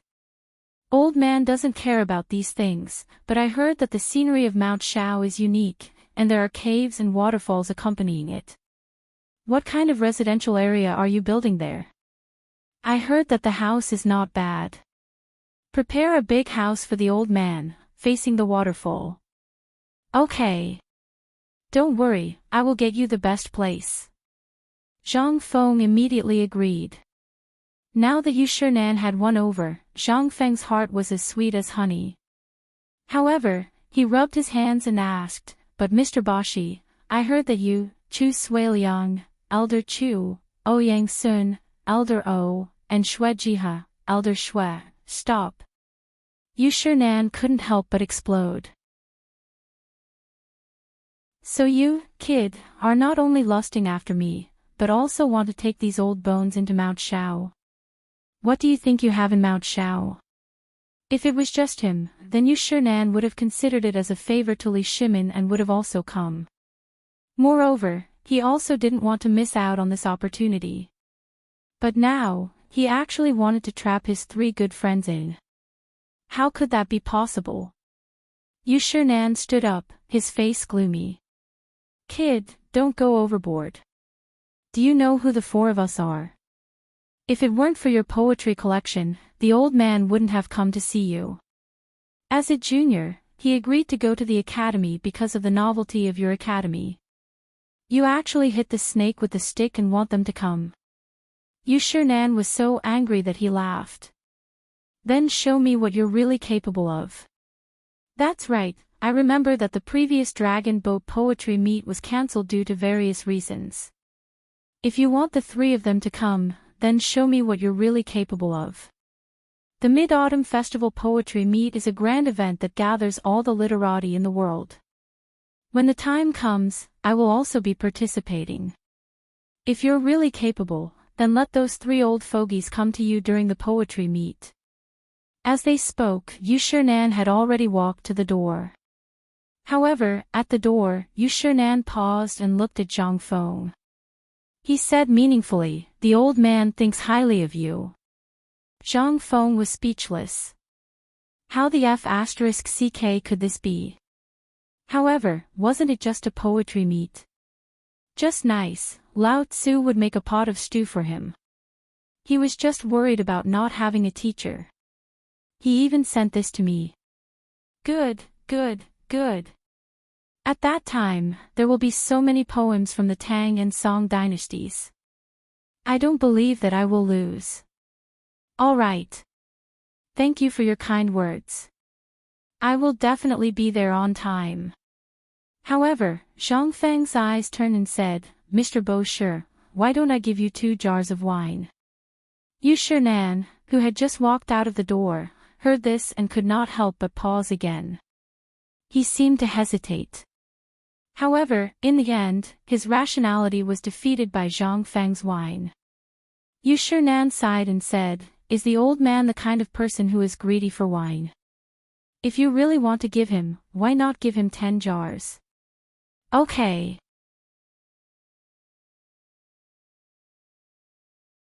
Chapter 634. Yu Shinan felt that he had been played by this kid again. However, he couldn't detect any abnormalities. In the end, he could only shake his robe and leave. As soon as he turned the corner and walked out of the crooked neck of Tonghui Lane, Fang Xianling couldn't help but ask, Brother Yu, what do you think of Zhang Feng? He can take on great responsibilities. However, this kid is too bad. We have to be careful. Yu Shinan's words basically judged Zhang Feng. However, at this moment, Yu Shinan said again, Actually, old man really hopes that those stubborn old men can come to the academy. This kid isn't simple at all. He was able to perfectly assemble so many things that seemed to be disorderly and even unrelated to each other. This is really beyond this old man's expectations. Moreover, this kid isn't bad. That's the most important thing. Fang Xianling finally relaxed. Brother Yu, you don't know. This kid is brainless and straightforward. He says whatever he wants to say. However, this kid knows a lot, so he can. Yu Shinan smiled bitterly and shook his head. To be honest, if it weren't for the fact that the academy's matters are too serious, old man really wants to be friends with him despite the difference in age. However, what scripture did that person say is true? At this moment, they were outside and there were many eyes and ears. Therefore, Yu Shinan could only ask about the mysterious scripture that he had heard from Li Shimin. Although he really wanted to ask in front of Zhang Feng, he still gave up in the end. This was originally a simple matter. He didn't want to turn it into a transaction. However, he really wanted to know about the mysterious scripture. In his conversation with Zhang Feng, he had a feeling that the so-called science, physics, psychology, and military were actually the mysterious scripture. This was what really attracted Yu Shinan. If those 3 old fellows were to find out about this matter, then with their tempers, not to mention not asking for money, even if they had to pay for it, they would still go to White Deer Academy. Yu Shinan was well aware of how attractive that thing was. Although there were very few people who knew about this thing, as long as they knew about it, which one of them wouldn't scramble like a flock of ducks? However, Yu Shinan did not do so. After all, he felt that this kid had set a trap for him today. He felt uncomfortable and disgusted.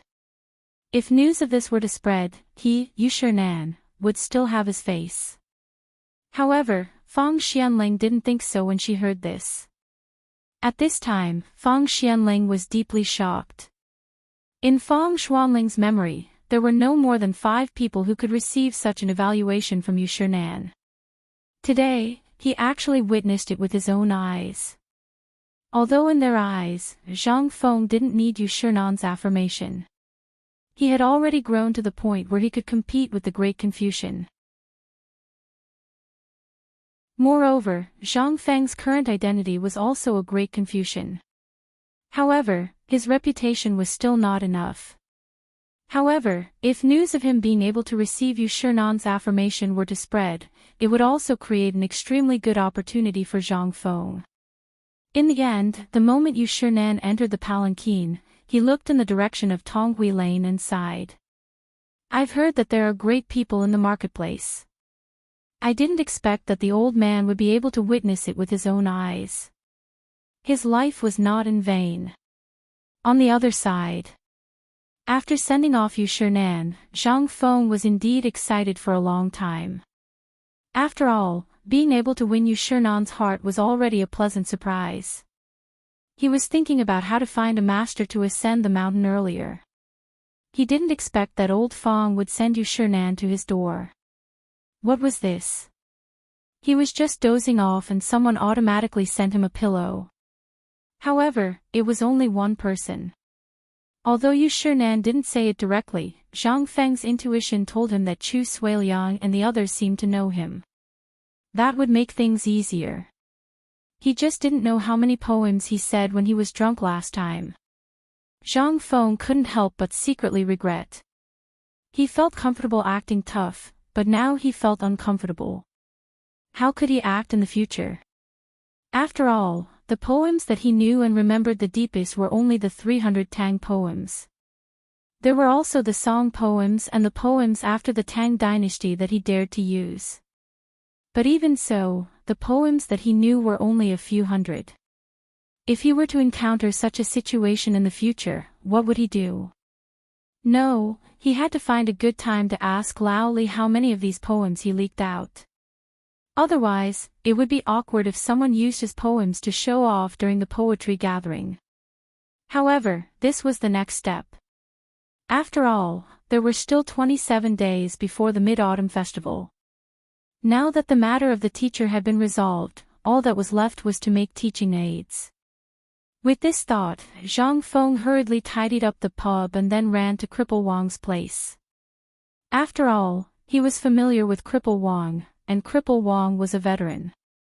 In this Chang'an city, whether it was black or white, Cripple Wang and the others still had some ability. Although Li Gan had already taken care of some of the things, there were still some things like test tubes that had to be found on their own.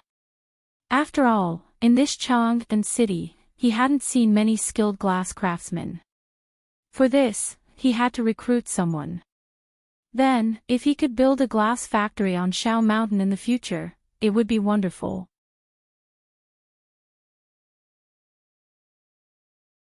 Chapter 635. Giddy up. Giddy up. Giddy up. Just as Zhang Feng plunged into the veteran's lair of the reclining square, 10 fast horses suddenly rushed into the Gate of Mind. When the 10 fast horses entered the city gates, they did not show any signs of slowing down. From afar, everyone could clearly see the bright yellow flags on the backs of the horses. They were messengers. Any citizen of the Tang Dynasty could not recognize the county magistrate or the city gate guards, but they had to remember the messengers of the Yellow Gate. This was because these messengers were usually dispatched for economic and military affairs or important matters. Under these circumstances, any citizen, no matter what they did, had to make way for them.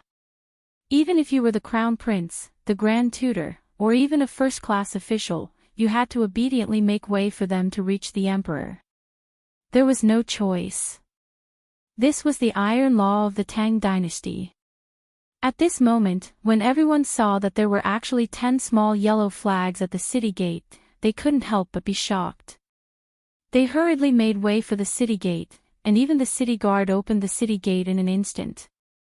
Giddy up. The shouting along the way resounded throughout the peaceful Chang'an city. The angry shouts continued all the way to the Vermilion Bird Gate without stopping. The leader of the Yellow Gate took out a strong crossbow that he carried with him. There was even a small bag hanging on the crossbow. He aimed at a wooden pillar on the city gate and shot it. Then, without stopping, he shouted, "Quickly open the city gate." Economic and military affairs. The city guard hurriedly took off the brocade bag. After seeing the contents, he hurriedly shouted, "Open the gate quickly." In the muffled sound, the 10 riders rushed into the imperial city without slowing down. Then, they rushed all the way to the Taiji Palace where Li Shimin was. Report. Economic and military affairs. Economic and military affairs. Before they reached the Taiji Palace, the leader of the Yellow Gate hurriedly took out a waste token. But here, they could not rush in like this. They would only face the strong crossbows of thousands of Jinwu guards. The leader was Yuchi Gong's son, Yuchi Baolin. He was a man built like an iron tower, and no one dared to say a word when he stood at the entrance of Taiji Palace. Yuchi Baolin took the medallion and examined it. Then, he searched them and hurriedly brought them to the imperial study. Without waiting for Yuchi Baolin to report, little Gizi, who had been waiting here for a long time, indicated for him to leave. He then led the group through a small yellow door into the imperial study of Taiji Palace. Li Shimin seemed to have long known about the matter of the little yellow sect charging into the imperial city. Such a thing had only happened once during his reign, and that was the time when the old thief Shili had besieged the city. For things to turn out this way, it was clear that things were not simple. Li Shimin waved his hand with a solemn expression, stopping Xiao Huangmen from kneeling. "Speak." Xiao Huangmen's cracked lips were covered in blood. He knelt on one knee and shouted hoarsely, reporting to the emperor, "Long Yu Dao has an urgent report. Recently, the people we planted in Tubo have sent back a message. Please take a look, Your Majesty." As he spoke, Xiao Huangmen's hands trembled as he took out a letter covered in blood and handed it to little Gizi. When little Gizi saw this, he did not dare to be careless. He hurriedly handed this blood-stained letter to Li Shimin. Xiao Huangmen continued, "Your Majesty, at this time, the border between Long Yu Dao and Tubo has already erupted in chaos. Even Tubo's refugees have been raiding our Long Yu Dao for a long time. Even Tubo's army had raided a small town on the border 5 days ago. Even large-scale civil unrest has erupted in Tubo's territory. At this time, the civil unrest in Tubo has faintly formed a huge force." Following Xiao Huangmen's introduction, Li Shimin had also finished reading the letter. Actually, the contents of the letter were not much different from this. It was even more accurate. Rather than civil unrest, it was more accurate to say that it was a change caused by the famine caused by the plague of locusts. What was mentioned in the letter was far more than what Xiao Huangmen knew. There were at least 100,000 people involved in the civil unrest. Most importantly, from the initial lack of food, there was a phenomenon of cannibalism in Tubo. This was terrifying. When faced with such a situation, Tubo could only do one thing, and that was to suppress it. This was the cause of this tragedy. It was the same for Tuyuhun. Li Shimin suddenly thought of something and asked, "Is there any news from Jiannandao?" "Your Majesty, the envoy from Jiannandao is waiting outside the door. Come in." Li Shimin waved his hand. In an instant, the remaining 9 people hurriedly entered the imperial study. Once they entered, they hurriedly knelt on the ground. "Your Majesty, there is an urgent report from Jiannandao. Yongchang, Yaozhou, Kuan Prefecture, and the neighboring Yuzhou Prefecture have successively encountered an influx of refugees from Tubo. A large number of soldiers have even participated in the plundering. Min Prefecture, Hezhou, Yaozhou, and the other places of Guanyi Dao have also been plundered many times. The local garrisons have requested to go to war. There is a report from Yuzhou that the Turks have recently made unusual military movements. It is suspected to be related to the civil unrest in Tubo." Listening to the reports one after another, Li Shimin's eyes suddenly emitted a murderous intent. He was also ambitious. This was heaven's will. If he could make use of this opportunity to take down Tubo and Tuyuhun, then.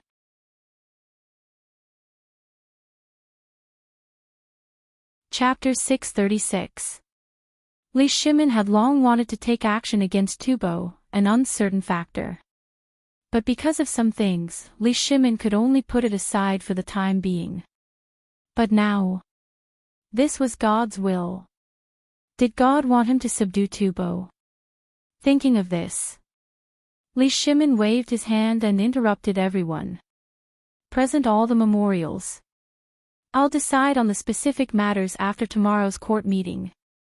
After everyone left, Li Shimin carefully read the documents one by one and then asked, Xiao Gizi, do you think it's okay to send troops now? Xiao Gizi was stunned. It was the first time the emperor had asked him this question. Xiao Gizi thought for a moment and then said, Your Majesty, if we send troops now, we don't have any justification. I think it's okay to first deploy troops in these places that are often robbed and then station a large number of troops to guard the market. Li Shimin was silent. Tell Qing Yao Jin, Yu Qigong, Qin Qiong, and the others to come quickly. As you wish. Li Shimin was very conflicted. Looking at the territory of the Tang Dynasty in Tubo, which was deep in the Tang Dynasty, he really felt more and more uncomfortable.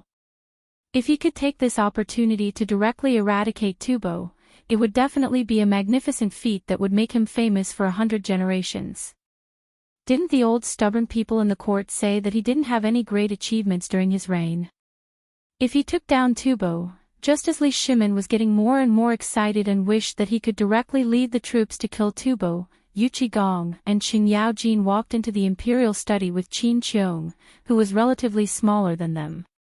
Old General, Subordinate General, Qing Yaojin, Yu Qigong, and Qin Qiong pay respects to your Majesty. Several people's voices interrupted Li Shimin's imagination. Dear ministers, please take a look at these secret reports. Li Shimin pointed to several secret memorials on the table. The three of them accepted the order and went forward to check them. However, at this time, the three of them frowned deeply. Even Qing Yaojin, whom Li Shimin had been looking forward to, was frowning at this time. What? Is there anything wrong with this secret memorial? Li Shimin was a little angry. When Qin Qiong heard this, he looked at the three of them and said, Your Majesty, this secret memorial is very detailed, but I feel that it is a little unusual. Your Majesty, I also think it's a little strange. Logically speaking, if such a big thing really happened in Tubo and they really couldn't defend it, they would definitely come to the Tang Dynasty for help. But until now, no one has come. It doesn't make sense. How could they not know what the emperor meant? To be able to know at the first moment, and then not be in a hurry to discuss countermeasures, but to summon the generals in Chang'an, the meaning was self-evident. The emperor wanted to go to war. However, when the three of them said this, Li Shimin was even more determined to go to war. If we go to war with Tubo and Tuyuhan now, what do you think our chances of winning are? The three of them were shocked. Was the emperor determined to go to war? Qing Yaojin pondered and hurriedly said, Your Majesty, I remember that Fengzi once said that now is not the time to send troops to Tubo. Li Shimin interrupted Qing Yaojin a little irritably. I know this, but now is a heaven-sent opportunity. If we don't seize this opportunity, the Turks' garrison in Yuzhou has shown signs of a large number of mobilization. It seems to be related to Tubo. If we miss this opportunity and let the Turks invade Tubo, the Tang Dynasty will be in danger. Your Majesty, we can't think of it this way. If we send troops now, we are bound to encounter the Turks. At this time, we will have to face three formidable enemies who are covetously eyeing us. Your Majesty, this is no small matter. If we make a move now, it will definitely affect the whole situation. No, the whole situation will be in chaos. They are already dissatisfied with the things we have just taken control of. If we send troops now, what will the people of the world think of us? We don't have a good reason to send troops. The three of them spoke one after another and directly rejected Li Shimin's words. At this time, Li Shimin was also a little hesitant. He waved his hand in annoyance and said, You can leave first. Let me think about it. The three of them looked at each other and then slowly left. As soon as they left the imperial study, the three of them could not help but look serious. There was an important factor that they did not mention just now, and that was the lack of food. The army was now short of food and could only eat 2 bowls of porridge every day. If they went to war now, how could they fight? When it came to war, the 3 of them had never been careless. However, even the cleverest housewife could not cook without rice. They were not Zhang Feng, who could conjure something out of thin air to add to the pot. They were all uncouth people. If they put those poisonous things in, it would be a big problem. The 3 of you, are you going to the imperial study? Just as the 3 of them were walking out of Taiji Palace with worried expressions, they happened to bump into Fang Xianling, who was just about to go see Li Shimin. The 3 of them sighed. They nodded in a muffled voice. Qing Yaojin said in a muffled voice, "At this time, I advise you not to go see His Majesty." Fang Xianling heard this and smiled confidently. Is it because of that tubo thing? When the 3 of them saw Fang Xuanling's expression, they couldn't help but look at each other. Then, Qing Yaojin and Yu Qigong picked up Fang Xianling and said, "Elder Fang, let's go, let's find a place to have a good chat. We have encountered some troublesome matters."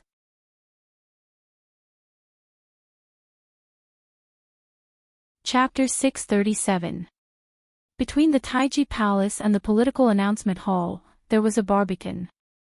At this time, in a small room in the barbican, Qing Yaojin and the others pulled a discontented Fang Xianling to sit at a square table. Fang Xianling was somewhat resistant to the strong smell of fox, sweat, and fleas on their bodies. However, he also knew why the 3 of them had brought him here. However, he also had something important to report to the emperor, so he no longer acted reserved and directly asked, "Why did the 3 of you bring this old man here?" This was the armaments department, which was the territory of the military department. Coming here at this time meant that the 3 of them had encountered a big problem. Along the way, he heard that the little yellow door went straight to the imperial palace, so he faintly guessed that this matter was definitely not ordinary. Hearing Fang Xuanling's question, Qing Yaojin and the others didn't pretend. The 3 of them were straightforward people. Qing Yaojin, Yu Qigong, and Qin Qiong looked at each other and said, "We just went to see the emperor. The emperor is preparing to tubo." While speaking, Qing Yaojin's right hand gently drew a line across his neck. How could Fang Xianling not know what this action meant? Moreover, the emperor already had that intention. But why did he choose this time? He clearly remembered that when the emperor talked about this matter last time, Feng Zi clearly told the emperor that this was not a good time to start a war. What's going on? Fang Xianling couldn't help but feel anxious. What's going on? The Tang Dynasty is lacking everywhere. Although it's a bit better, it's not a good time to use force. And what's going on here? Before Qing Yaojin could speak, Yu Qigong sighed and said, "Old Fang, this matter is a bit complicated. If you choose Longyu, Jiannan, and Guanyi, as long as it's close to Tubo and Tubo, you'll basically be harassed every day. Even Tubo's soldiers will participate in the plundering." Fang Xianling turned pale with fright and hurriedly asked, "This is impossible. How is this possible?" Qing Yaojin forced a smile. "When people are hungry, they will even eat mud. Besides, it's not like you don't know that the last locust plague came from Tubo and other places, right? Think about what happened to the Tang Dynasty, and think about the Tubo Dynasty." Hearing this, Fang Xuanling's face suddenly changed. He muttered, "Could it be that Tubo?" "Yeah." Yu Qigong patted Fang Xuanling's shoulder and said, "Our Tang Dynasty has Zhang Feng, so we've been dealing with the locust plague since the beginning. You should know about this, right?" Fang Xianling fell silent. Indeed. In the beginning, when Zhang Feng said that there would be a plague of locusts, no one took it seriously. Otherwise, they would have started stockpiling food and then slowly started to control the plague. However, in the end, it still caused serious consequences, not to mention Tubo. The drought. Then came the locust plague. Although during this period, the Tang dynasty did make a lot of money, it also added fuel to the fire in Tubo. Although this was all a strategy. At this time, after the incident broke out, Fang Xianling still felt that it was inconceivable. What was this? This was national policy, but if war broke out at this time, then, before Fang Xianling could figure out what was going on, Qin Qiong, who had been silent all this time, slowly said, not only that, according to the reports of spies, at least thousands of people starved to death in Tubo and Tuyuhan every day, and there were even cases of cannibalism. As for the survival of the people, the leaders of the two countries did not have a good solution, so unprecedented civil unrest broke out. According to the secret memorial, at present, the total number of people in the two countries is more than 100,000. Also, according to the news from General Li Jing in Yuzhou, spies in Yuzhou found that a large number of Turkic soldiers showed signs of mobilization, suspected to be directed at Tubo. Elder Fang, think about it, if the Turkic army went south to take Tubo, what would happen? Hiss. Fang Xianling could not help but be shocked. He couldn't help but suck in a breath of cold air. He wanted to leave in a hurry, but before he could leave, Qing Yaojin pulled him back and said, "Don't worry, this war won't happen." Of course, they knew what Fang Xianling was going to do, but how could they let Fang Xianling go at this time? Qing Yaojin was fine, but Qin Qiong and Yu Qigong were not in Cheng and often. They finally caught Fang Xianling, who had just returned from the tavern. How could they let him go so easily? Moreover, they had been rejected 3 times when they went to the tavern. This morning, they learned that this guy actually took Yu Shernan to see Zhang Feng. What was he doing? How could they not want to know what Zhang Feng wanted to do? After all, the magical sabers, spears, and shields that the guy mentioned were treasures. However, at this time, it was Fang Xuanling's turn to be confused. Why do you say that this war cannot be fought? Qing Yaojin said with a wry smile, the army is short of food. How do you think this war can be fought? Do you want the soldiers to go to the battlefield with empty stomachs? Fang Xianling was stunned. However, after thinking about it, now that there was a shortage of food everywhere in the Tang dynasty, it was possible that the army was short of food. He could not help but nod and say, "You're right. How about old man go to see His Majesty first, and then we'll talk later?" No, old Fang, you know that we are always away from home. It's not easy to find something good, so we want to talk to you. It's not urgent to see His Majesty.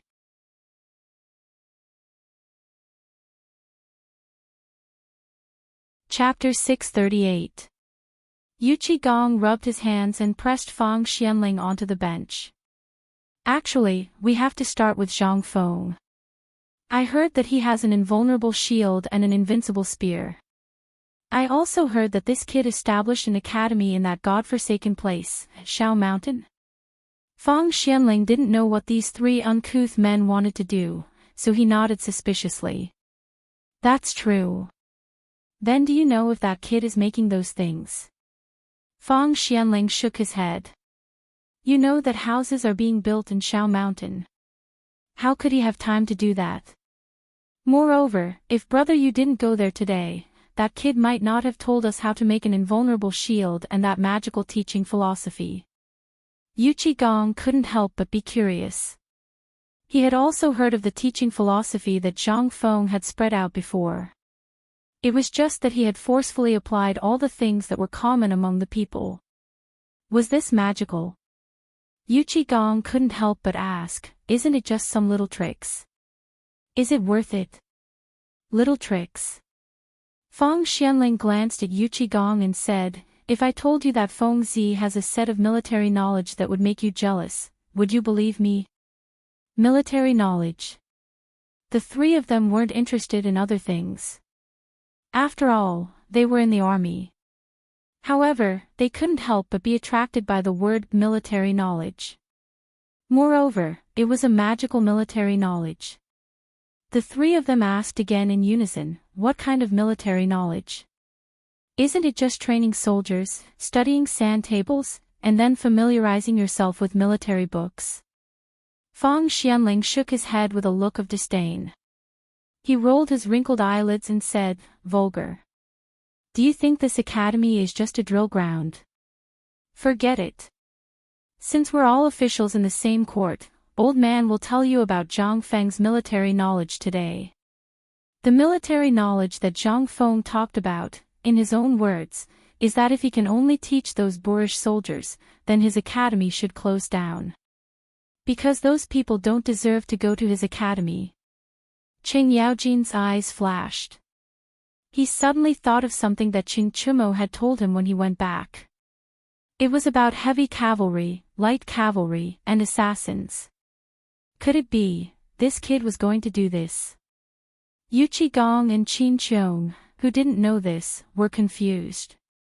They looked at Feng Xianling and Qing Yaojin, who was so excited that his beard was twitching.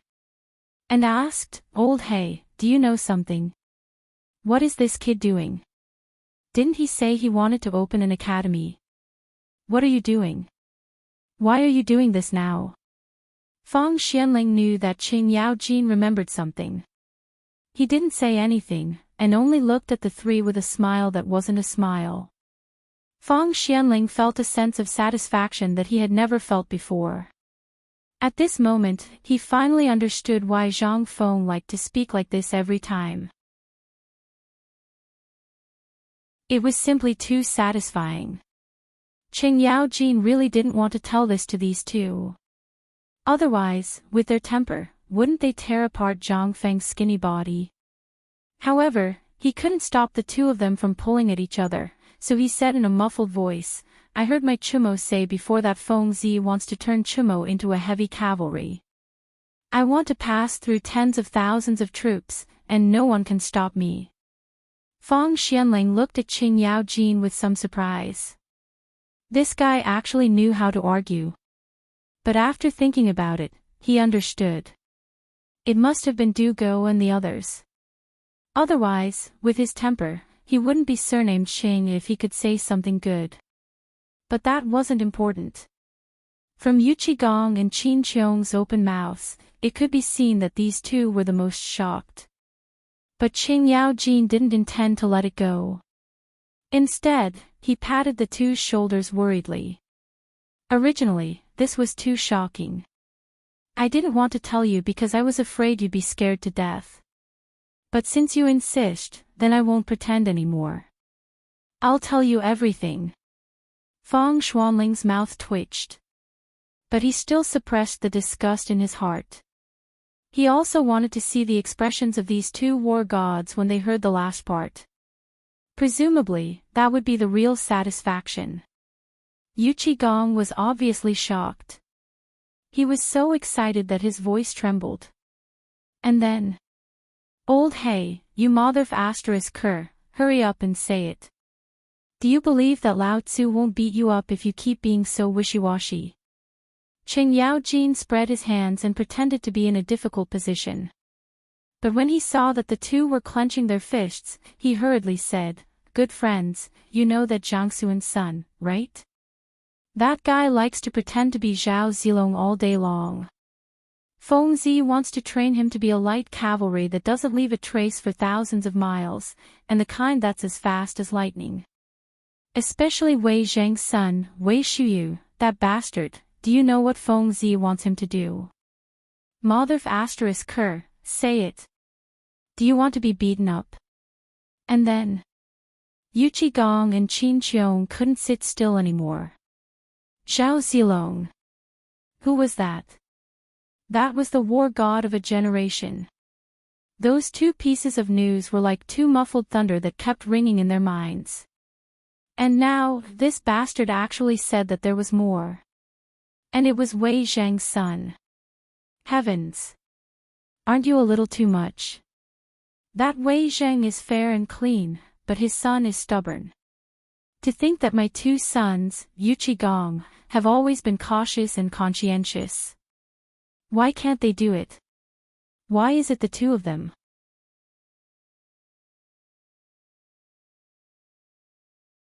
Chapter 639. Yuchi Gong was furious. He felt wronged. And Qin Shubao felt the same.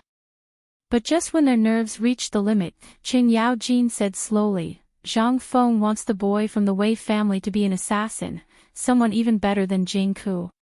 What? What does he want to do? Damn, talent. Let's go. Old Black, go up the mountain and get him into the military camp. It's a waste if such a talent doesn't go to the military camp. While speaking, Yuchi Gong got up and pulled Qing Yaojin away. Fang Xianling, who was watching the show, couldn't sit still. He hurriedly held the two men down, his eyes red with anxiety. What do you want to do? This academy is registered in the Ministry of Revenue. If you dare to do this, you'll have to face the wrath of the Emperor. And Old Black, you know what to do, don't you? Fang Xuanling's warning instantly extinguished the restlessness in the hearts of Yuchi Gong and Qin Qiong.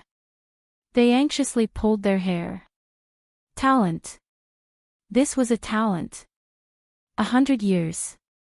They hadn't seen such a talent in 1,000 years. Not to mention the *T military science, just based on what Old Black said just now, they knew what it would mean if this matter was spread out. At this time, seeing the two anxious, Fang Xianling slowly stroked his beard and said, Old man knows what you want to say, but this academy is the Emperor's idea.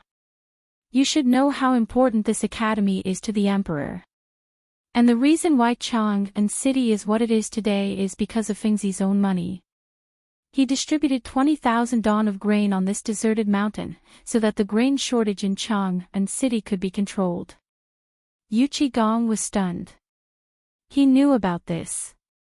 But he didn't expect that this boy did all this. Isn't this the Crown Prince's idea? How did this boy named Zhang Feng get the credit? Qin Qiong was a little confused. What was all this? He had just returned to Chang and City out of curiosity about the academy. However, he had learned that the academy was established by the Crown Prince and managed by a genius from Chang'an. Moreover, the rumors that were spreading like wildfire were all from White Deer College. It would be better if the Crown Prince was the one behind it, but why did it sound like the Crown Prince wasn't the one behind it? If that was the case, then this kid, who was he? Seeing Fang Xianling and Qing Yaojin like this, Qin Qiong couldn't help but be even more confused. Elder Fang, can you tell me what's going on?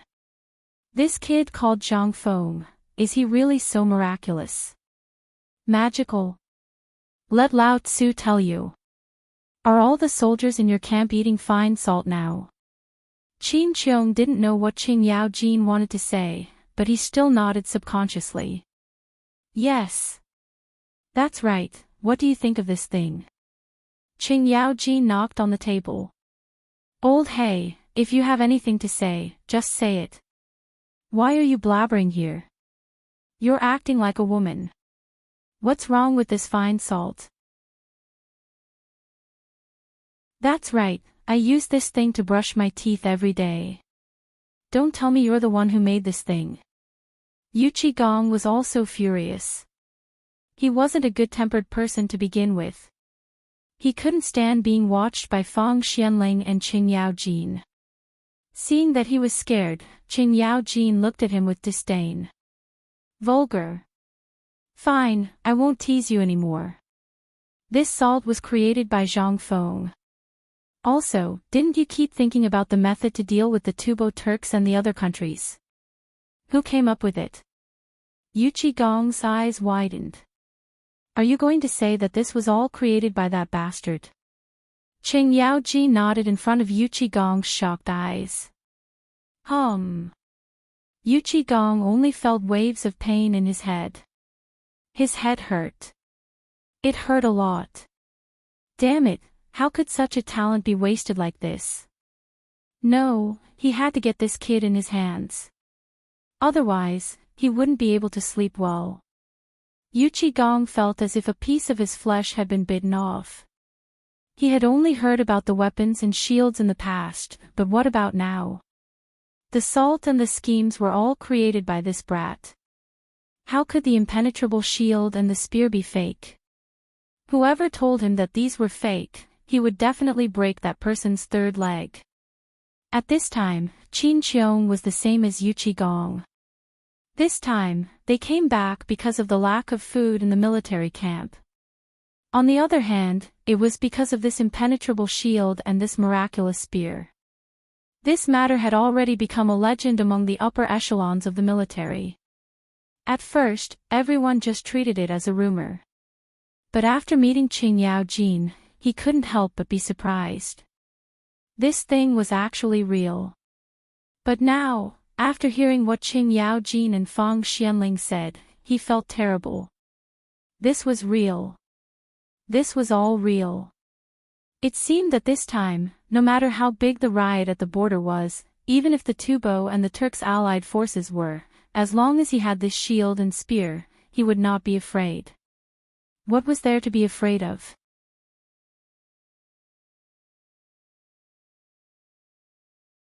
Chapter 640. Yu Qigong and the other man could no longer sit still. Right now, the military camp was short of food, and the situation there was precarious. A war could break out at any time. At this time, after confirming that Zhang Feng indeed had such a divine weapon, how could the two of them sit still? They grabbed Qing Yaojin by the back of his collar and hurriedly ran out. Fang Xianling saw this and shook his head without saying anything. After all, Feng Zi had already said this. It would be strange if these people could sit still. Moreover, military science was indeed of great importance. How could he sit still? He also hurriedly got up and went to the imperial study. Just as he walked out of the barbican, he bumped into Zhang Sun Wuji, Wei Jing, and Du Ruhui. When the three of them saw Fang Xianling coming out of the barbican, they asked in surprise, "Master Fang, you've..." Fang Xianling stroked his beard speechlessly. "Yu Qigong just took me inside." Their expressions became strange, but they didn't say anything. Zhang Sun Wuji cupped his hands and said, "Let's go. I know you're also going to the emperor. Let's go together." Fang Xianling was surprised. "Why are you going to the emperor's place?" Zhang Sun Wuji glared. "You don't know. We just received news that the envoys from Tubo and Tuyuhan have entered the city." "You don't know." How could Fang Xianling know this? He had just come out of Zhang Feng's little tavern and bumped into this fool. Now that he bumped into these three, how could he know? Fang Xianling cupped his hands. "Let's go. We'll talk as we walk." "Master Zhang Sun, are the envoys from Tubo here because of the internal strife?" Zhang Sun nodded with a serious expression. "Yes, it's because of this. But just now, old man saw old Black Qing and the other two leaving the palace in a hurry." "What's the meaning of this?" Fang Xianling sighed. "Your Majesty wants to start a war." "What?" The three of them heard this. He couldn't help but be shocked. The emperor actually wants to start a war. Start a war? How was this possible? Does His Majesty not know the current situation of the Tang Dynasty? How could they start a war like this? When the three of them heard this, they knew that this matter was indeed serious. They stopped talking and hurried to the imperial study. Before the group of people could report to the eunuch at the door of the imperial study, Shao Gizi hurriedly indicated for them to enter. Li Shimin had been waiting in the imperial study for a long time. As soon as the four of them entered, Li Shimin asked directly, "Now, what do you think about Tubo's matter? Should we start a war or not?" When Fang Xianling heard this, he hurriedly bowed and said, "Your Majesty, this is a serious matter. This old subject just met General Qing and the other two. From their conversation, I learned that the army is seriously short of food. Many soldiers only eat 2 bowls of porridge every day. Under such circumstances, they don't dare to go to war. Moreover, without military supplies, how can we start a war?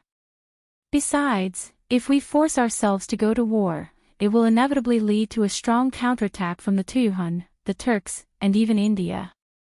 We've lost God's will. Li Shimin was angry. He threw the secret letters in front of him to the four of them. This is the intelligence sent by the spy just now. I'm sure you know the situation in Tubo and other places. Moreover, Tuli has transferred 100,000 elites from the Yuzhou garrison to the western region. I don't need to say anything about this, do I? If we don't start a war now, do you want to wait until the Turks invade Tubo before going to war? Li Shimin was angry. Wei Zheng and the others couldn't help but be shocked by his insistence on starting a war. Wei Zheng hurriedly said, Your Majesty, although we can go to war now, we just received a report that Tubo and Tuyuhun's envoys are about to enter Chang'an city. It seems that they are here to ask for help. Moreover, it's not appropriate for us to go to war now. Li Shimin frowned slightly. They came at this time. Li Shimin's eyes could not help but flash with killing intent. If they wanted to come, why would Tubo delay until now? Why did they only come now? What did this mean? It meant that they were afraid that the Tang Dynasty would suddenly send troops at this time, so they wanted to find out the situation and ask for help from the Tang Dynasty. This was really a good plan.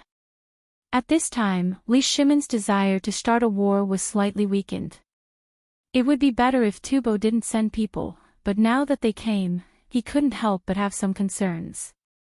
He knew that this was a stalling tactic, but Tubo was obviously on guard against the Tang Dynasty. This was really despicable. On the one hand, they made trouble at the border, and now they were on guard against the Tang Dynasty and came to ask for help. Damn it! Seeing that Li Shimin didn't speak, Wei Zheng continued, Your Majesty, the most important thing now is to see what Tubo wants to do. As for the war, the Tang Dynasty's situation really doesn't allow us to start a war. Once we start a war, the lack of supplies will be completely exposed. At that time, Li Shimin heard this. He couldn't help but clench his fists. But how could he not know this? Alas! Li Shimin sighed and said, Forget it, forget it. Let's see what they say tomorrow morning. You can all leave now.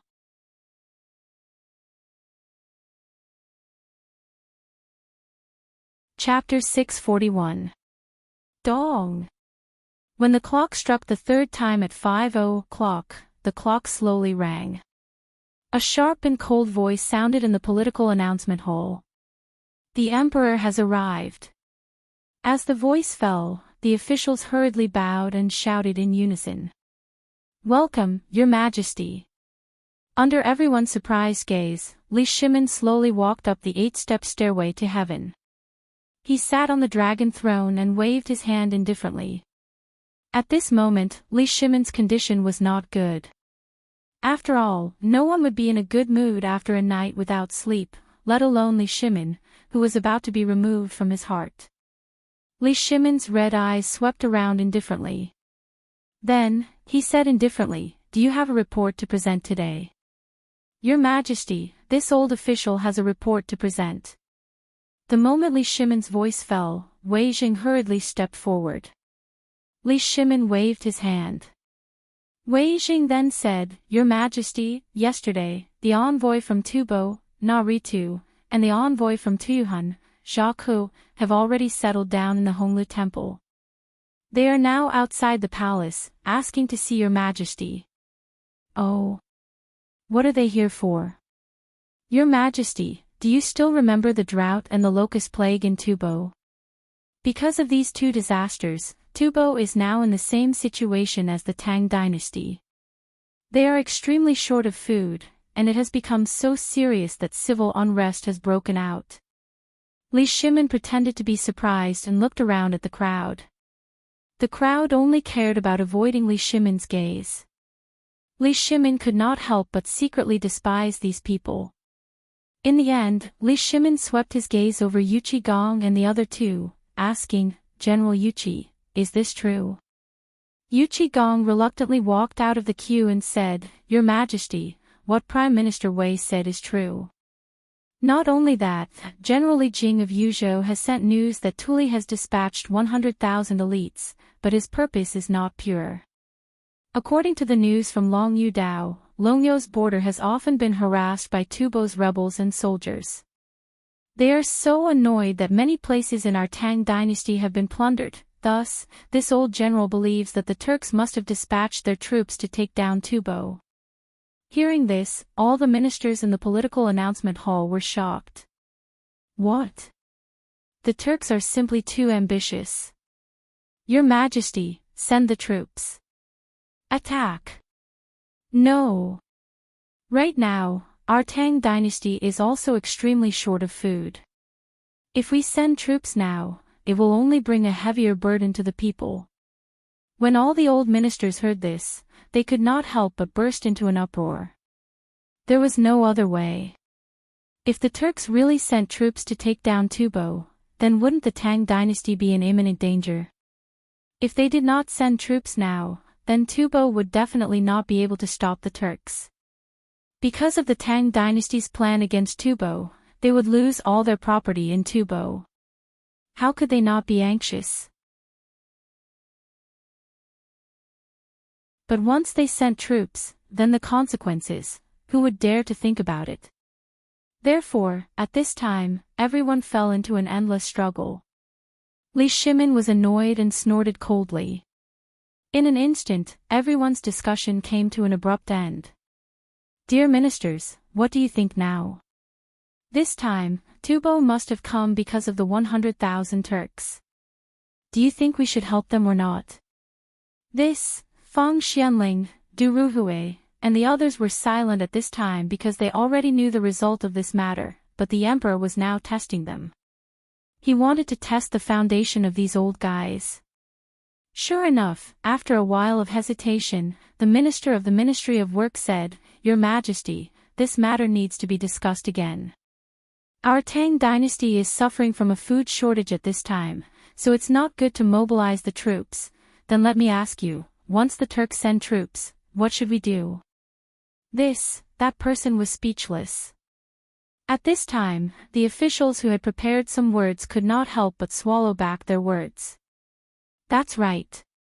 If we don't help, then once the Turks take down Tubo, the door of the Tang dynasty will be completely open to the Turks. At that time, the Turks will come and go as they want, and we will not be able to do anything to them. What should we do? This is a serious problem. At this time, another official said, "Your Majesty, even if the Turks really take down Tubo, it does not mean that they will attack our Tang dynasty. Moreover, now that the Turks are also suffering from a plague of locusts, they should be more in need of food than our Tang dynasty. Cattle, sheep, and horses are almost out of food. How can they have the energy to start a war?" Li Shimin wanted to kill someone. However, he still suppressed the impatience in his heart and asked, "Tell me your opinion." Hearing this, that person said, "In fact, to put it bluntly, this is all because of the lack of food. Even if they can start a war against Tubo, in the end, both sides will suffer in the end. Moreover, Tubo does not have food at this time. In this way, even if they take down Tubo," without waiting for him to finish, Li Shimin speechlessly interrupted this stubborn old man. "Okay, I know what you mean." Then, Li Shimin rubbed his forehead, looked at Wei Jing and said, "Prime Minister Wei, you said that Tubo's envoys are here?" Wei Jing cupped his hands and said, "They are here, waiting for the summons outside the hall." "Summon them." "Yes."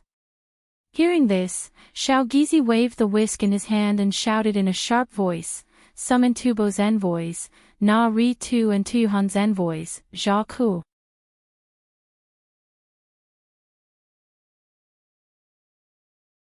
Chapter 642. Summon Tubo's envoy Naoritu and Tuyuhan's envoy Zak. Summoned, the imperial guards passed the imperial edict one by one. A moment later, 2 people in Tubo's distinctive costumes hurried into the political announcement hall. Unlike the previous court meetings, the two envoys lowered their posture and bowed as soon as they entered the political announcement hall. They did not dare to look at the faces of Li Shimin and the others.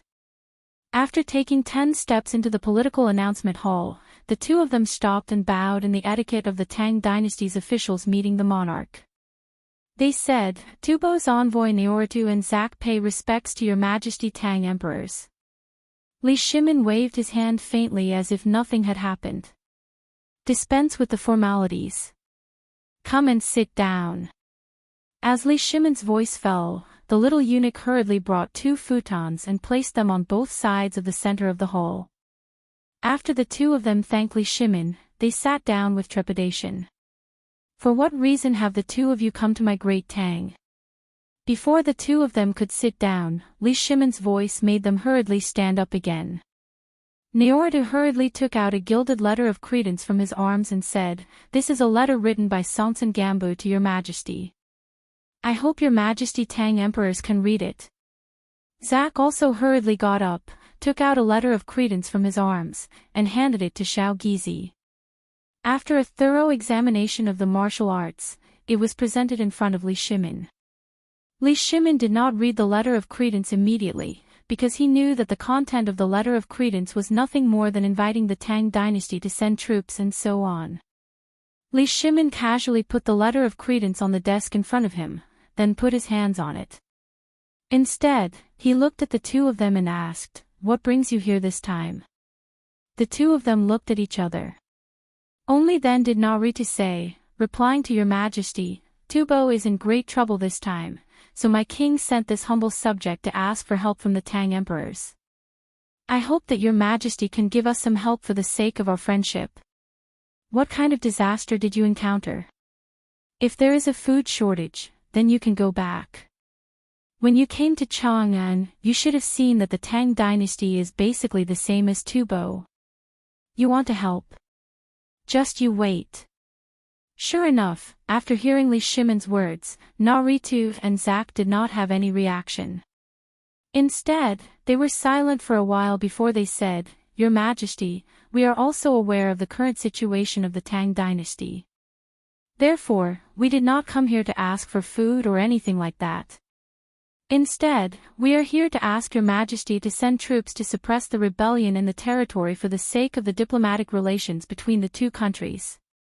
Li Shimin's eyes flashed. His eyes flashed with shock. "Oh. Rebellion? Yes." Previously, because of the shortage of food, I am ashamed to say it out loud. The people in my territory are rebelling, and our army is short of food. It is really, not only that, now India and the Turks are eyeing us covetously. Originally, this humble subject was ready to leave a month ago. However, there is some unrest at the border now, so this humble subject can only return to Yunqing first and wait for your majesty to pacify the border before coming out. However, this rebellion is too rampant, so it has been delayed until now. Since force did not work, was he trying to use soft tactics? Li Shimin glanced at Yu Qigong and Qing Yaojin. Qing Yaojin did not make a sound. Instead, he used his foot to stomp hard on Qin Qiong's instep. Qin Qiong groaned in pain. Li Shimin pointed at Qin Qiong and said, "Dear Qin Qiong, do you have something to report?" What could Qin Qiong say? If he could not understand this matter, then he would not be able to survive. Qin Qiong cupped his fists and said, "Your Majesty, this humble subject has received an urgent report from the garrison of Longyu and Jianan. It is said that the places near Tubo and Tuyuhan have been plundered several times in this month. There have even been small-scale conflicts. Many people of the Tang dynasty have been killed and injured, and the number of people who have been plundered is no less than 5,000. Li Shimin heard this. He looked at Naorutu with a dignified face and said, "This is the small conflict you told me about. What are my people of the Tang dynasty in your eyes? There is no need to talk about sending troops to help. I will give you 5 days to leave the Tang dynasty. Otherwise, you will be arrested as Tubo spies. The Tang dynasty, before Naruto could say anything. Li Shimin waved his sleeve. Go. Do you think you can get me to send out my troops with just a few words? You must be thinking too much, right? When Naruto and Zack heard Li Shimin's words, their faces changed greatly. They hurriedly knelt on the ground and shouted, Your Majesty, this humble subject came here on behalf of our king. We are willing to sign a permanent vassal state with the Tang Dynasty. Moreover, we will share all the military expenses and provisions for the Tang Dynasty's help. What? He still has money and provisions. All the ministers were shocked. At this time, everyone felt more and more that this matter was unusual. Logically speaking, if such a thing really happened, they could resist it as long as they had provisions and supplies. Why did they need the Tang Dynasty to help? If they had not heard Yuchi-gong mention Tuli's movements before, they would only think that there was something wrong with this matter. But now, Li Shimin and Wei Jing looked at each other. A touch of surprise flashed through their eyes. He said lightly, Are you sure about this?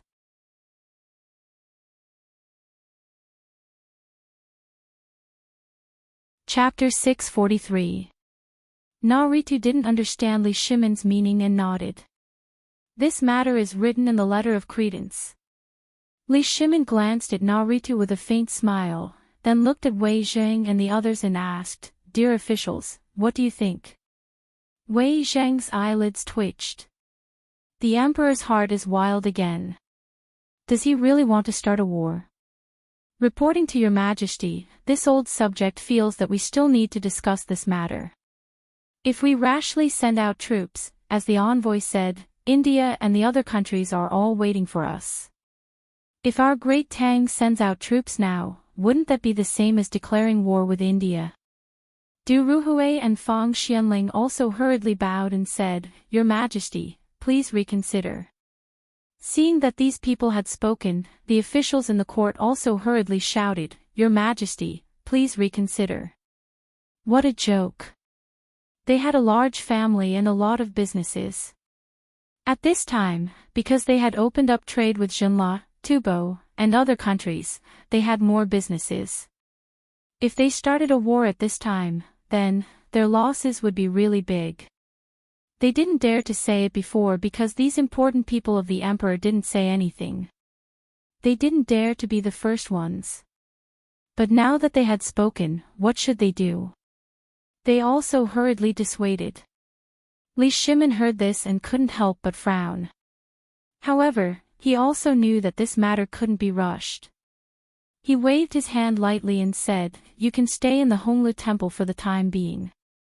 I know about this matter, but this is a serious matter. Let me think about it first. After 3 days, I will give you an answer whether it's successful or not. Naruto and Du Ruhui heaved a deep sigh of relief after hearing this. They hurriedly bowed and then left.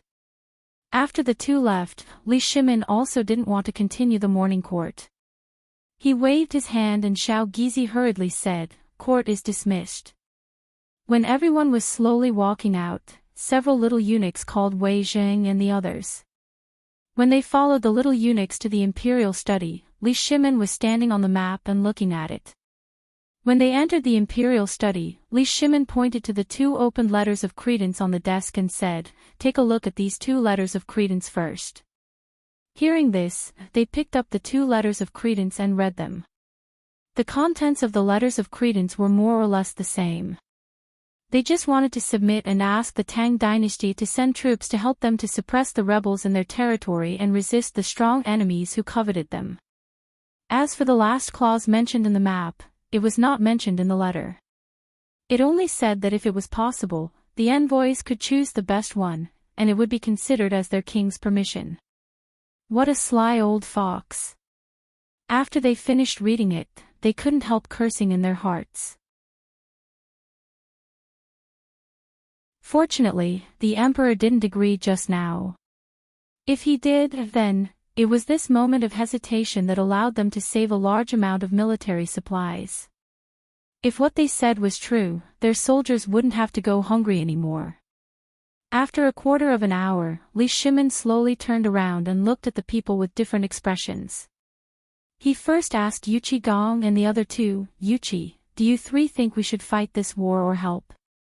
Yuchi Gong hesitated for a moment and said, Your Majesty, if we want to help, it's possible.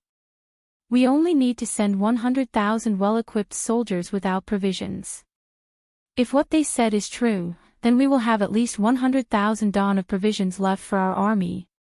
I'm afraid, Yuchi Gong paused. Seeing that Li Shimin didn't say anything, he continued, if we want to fight, I think it's really not appropriate to do it now. Why? Li Shimin asked. Yuchi Gong pointed at the map on the wall and said, Your Majesty, please look at this map. If what the Emperor said is true, then India and the Turks are attacking us from both sides. If Tubo asks us to help, they will definitely be on guard. If we take advantage of this opportunity to enter Tubo's rear and take Tubo, we will force Tubo into a life-and-death struggle. In this way, we will be attacking them from three sides. The most crucial thing is that we don't have any provisions. If we fight, we will be in danger of being completely wiped out. If something happens to these 100,000 soldiers, the Western Gate will be completely lost. Li Shimin's eyes turned cold at Yuchi Gong's words. They couldn't fight. This was a rare opportunity. If they didn't fight now, they wouldn't be able to find another chance like this in the future. Li Shimin looked at Zhangsun Wuji and the others and asked, Minister Zhangsun, what do you think? What could Zhangsun Wuji say? If they fought now, it would definitely harm others without benefiting themselves. However, the Emperor's attitude was so firm that he didn't know what to say. Since the Emperor asked, he could only bite the bullet and say, Your Majesty, this old subject also thinks that we can help, but we can't fight this battle. Li Shimin was completely speechless. They couldn't fight all of them. Was the army he had deployed at Longyu Road just for show? He didn't dare to do this, he didn't dare to do that. What else could he do? Li Shimin was a little frustrated. He waved his hand and said, You all are dismissed. Let me think about it.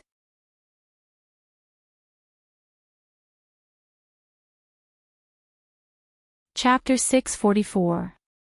Zhang Feng had been very busy these days. He was so busy that his heels were barely touching the back of his feet. He had found more than a dozen craftsmen to make an ordinary compass. They had talked until their mouths were sore, and they had even drawn the required items on a wooden board. The craftsmen were still not satisfied with the result. A few triangular boards were crooked. Zhang Feng had no choice but to spend a large sum of money to buy a batch of rice paper and cut it into the required size. Then, he used a thin bamboo stick to burn it with an oil lamp to make a simple pencil. He used a small knife to sharpen it and mark it on the paper. It took him at least a day to make the templates for the triangular boards, compasses, and other things. He had wanted to make them out of iron or glass, but how could the craftsmen of this time do that? So, he could only settle for the next best thing. However, as he gave up again and again, these craftsmen, who were called the best carpenters in Chang'an City except for the Ministry of Works, could not make them. At this moment, just as Zhang Feng was worrying, the housekeeper of the Zhang mansion knocked on the door of the small tavern in a hurry. Son-in-law. Son-in-law. Zhang Feng's face darkened when he heard that. But he still opened the door. What's the matter? Call me Zhang Feng or Prince Zhang. Can you not call me son-in-law? The old housekeeper smiled honestly. Yes, son-in-law. Zhang Feng was speechless. What's the matter? Old master heard that son-in-law is looking for skilled carpenters in the city, so he specially asked me to ask if you have found any. If you haven't found any, the Zhang mansion has taken in a carpenter who used to work for the Ministry of Works. Zhang Feng's eyes lit up when he heard that. The Zhang family had been operating in Chang'an City for many years and had some contact with the palace. In terms of connections, they must be much better than those old soldiers. Plus, this person used to work for the Ministry of Works. What did that mean? Zhang Feng could not help but ask, where is this person now? As he spoke, Zhang Feng hurriedly welcomed the steward into the house. When he saw the steward sitting down, the steward was so scared that his entire body was trembling. This was the Marquis who was famous in Chang and at this time. How could the officials bear to be welcomed by the Marquis in person? He hurriedly sat down and said, "Young master, this old carpenter is currently renovating the old house in master's hometown, Lantian. If you think it's okay, I'll go to the old house and invite him over for you." No need, no need. Zhang Feng rubbed his hands. Lantian isn't far from Shao Mountain. How about this, I'll give you these blueprints. I'll have to trouble you to personally make a trip to Lantian and see if the old craftsman can make it. If he can't, send him directly to White Deer College in Shao Mountain. If you can't do it, how about we think of another way? Then, I'll go now. The steward hurriedly rushed out of the pub with the blueprint in his arms. Just as he was about to walk out of the tavern, he bumped into Li Shimin's arms. Li Shimin almost fell to the ground. Seeing this, Zhang Feng was also a little confused. He hurriedly supported Li Shimin and asked, "Lao Li, why are you here? Don't you know the trick?" Li Shimin took a breath and looked at the trembling steward and the things in his arms. His expression softened a little and said, "I have to knock on the door to come here, don't I?" Zhang Feng scratched his head. Li Shimin pointed to the steward and asked, Steward Zhang is here too, oh. Li Shimin didn't wait for Zhang Feng to finish his words. He gave a meaningful, oh, and then held a fist and palm salute to the steward and said, "Then it's all right. Have a good trip." The steward shed tears of gratitude and hurried away. As soon as the steward left, Li Shimin sat on the stool and rubbed his chest. He asked, "What's wrong with this old man? Why is he in such a hurry? I heard that you almost overturned Chang and city these 2 days and looked for carpenters all over the city. Why?" Zhang Feng pointed to the old steward. "It's because I want to make some precision teaching aids. In such a big Chang and city, I can't find a skilled one." Fortunately, the Zhang family learned about this and said that they took in an old carpenter who used to work in the Ministry of Works. They asked me if I wanted him. What kind of teaching aids are so difficult to make? As far as I know, the musical house in Chang and city sells all kinds of things. Li Shimin was confused. Zhang Feng shrugged and sighed. Forget it. Let's not talk about this. I haven't seen you these days. What have you been busy with? Isn't it because of the famine? A lot of people are starving. Have you solved it? Li Shimin smiled and shook his head. If it hadn't been solved, how could I come here to have fun? Zhang Feng nodded knowingly. Well, since you're here, I'll cook a tortoise for you today. Li Shimin's face turned green. Tortoise is a curse. And can it be eaten? Fengzi, are you cursing me? Zhang Feng smiled mysteriously. Wait and you'll know. That thing is very nutritious. Li Shimin smiled speechlessly. Well, then I'll wait. By the way, do you still have salt and pepper grasshoppers? Give me some. I'll drink first. There's a hidden compartment in the wine cabinet. Save some for me. There's only a little left.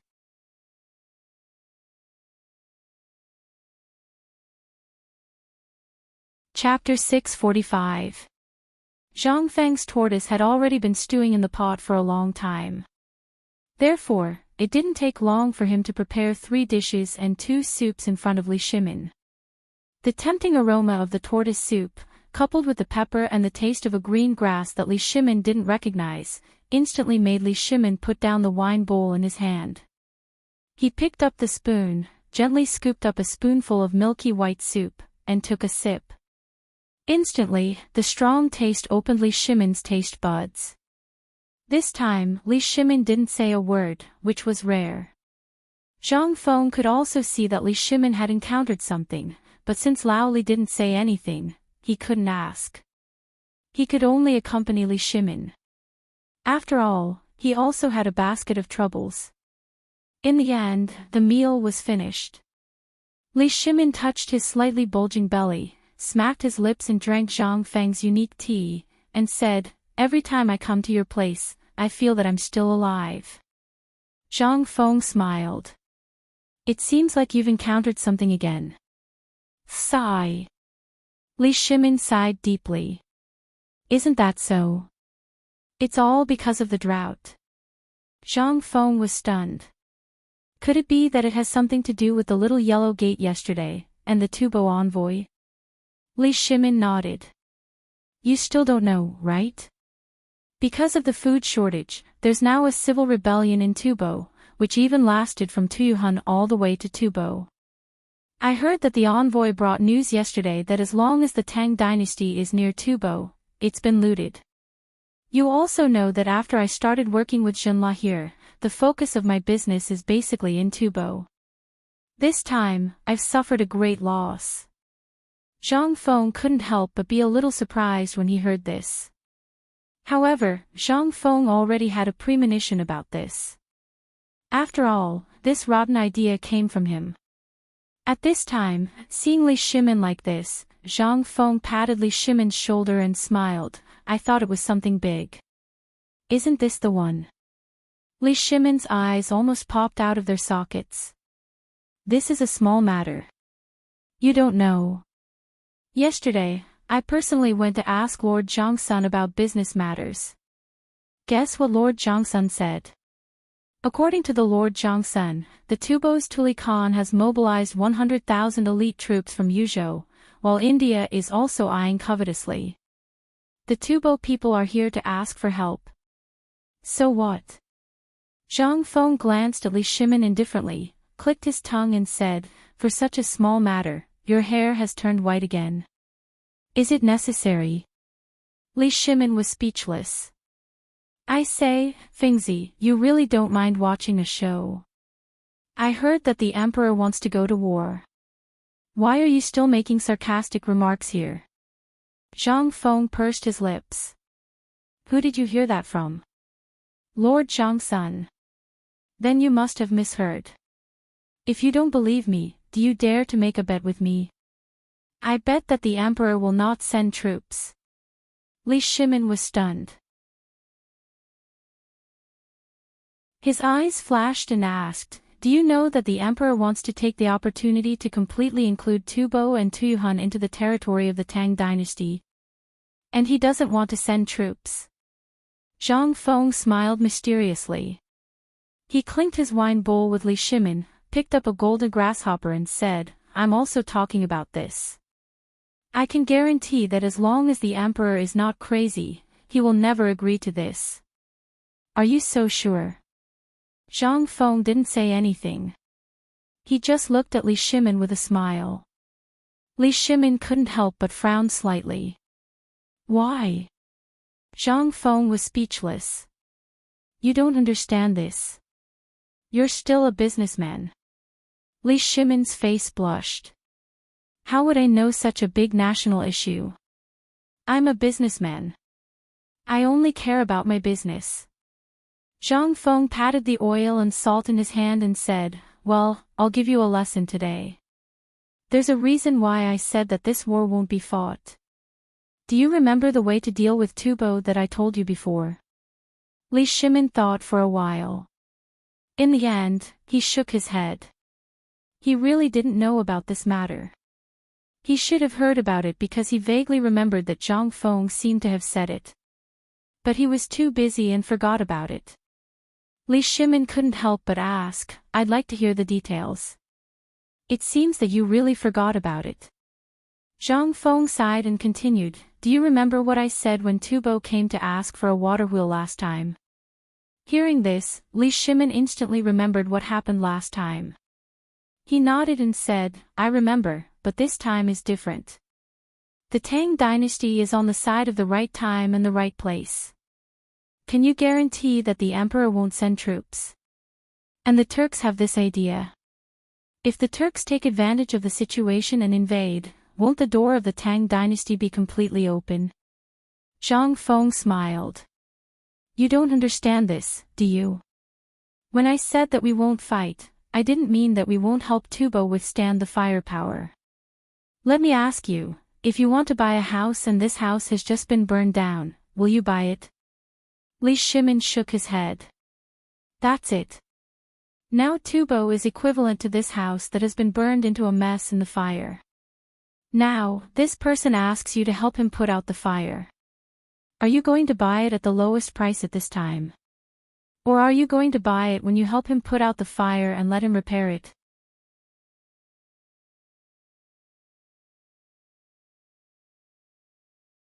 Chapter 646. Li Shimin naturally understood what Zhang Feng meant. However, this was an opportunity that couldn't be missed. If he missed this opportunity and gave Tubo a chance to struggle at death's door, he would still be an uncertain factor. There might even be some friction between the two sides. Thinking of this, Li Shimin asked, although the outside world knows this, you don't know about the problem at the border. If we can take it down in one fell swoop, although it's a bit shabby, at least we have a good reason to send troops now. But in the future, then, don't worry about this. If the Emperor doesn't have a problem here, he won't start a war now. Zhang Feng pointed to his head. Li Shimin was speechless, but he still asked, why do you think the Emperor won't start a war? Because the Emperor isn't stupid. You know the current situation of Tubo. It's so shabby. If we take over Tubo now, we'll have the right time, place, and people. But the most important thing is that you have to feed them with food from your own pocket. Now, do you think the Tang Dynasty has the ability to share the food in its mouth and feed the people in that large piece of land? Definitely not. And there's another important problem that you haven't thought of. I know what Lao Li is thinking. After all, your main business now is Tubo. You'll profit the most if you take over Tubo. But have you ever thought about the current situation of the Tang Dynasty? Li Shimin didn't even think about it. There's a shortage of food. Zhang Feng patted Li Shimin on the shoulder. Yes. There's a shortage of food. Think about it. Now, there's a shortage of food everywhere in the Tang Dynasty, let alone in the army. The army is basically stationed at the border of the barren land. Now, Chang'an City has just solved the problem of food and clothing. Do you think the barren land at the border will be better?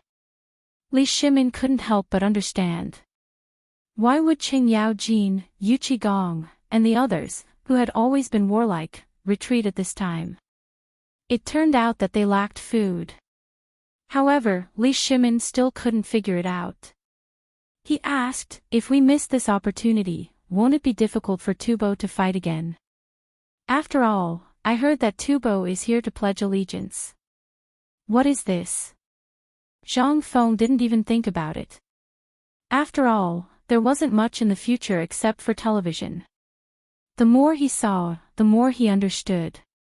Although Zhang Feng didn't remember much about this kind of military novels, he could still vaguely remember some things about it. Zhang Feng thought for a moment and said, actually, this thing is very simple. If you really want to take it down, you can do it at any time. Li Shimin pursed his lips and looked at Zhang Feng rolling up his sleeves and putting his feet on the stool. It was obvious that this guy was about to start showing off. However, Li Shimin also wanted to know what this kid was capable of. Li Shimin took the opportunity to ask, then tell me, if this thing is over, how should we deal with it? Zhang Feng heard this and patted Li Shimin's shoulder. Lao Li. You don't understand this, right? Let me explain it to you. First of all, it's definitely not possible now. I said it last time, and I'll say it again this time. When that piece of junk comes back, you'll have to mend it. Also, this piece of junk might not follow you wholeheartedly. It's like a dog that can't be fed well. What do you want it for? Then how do we deal with it? According to your method, won't it be even more difficult after this famine?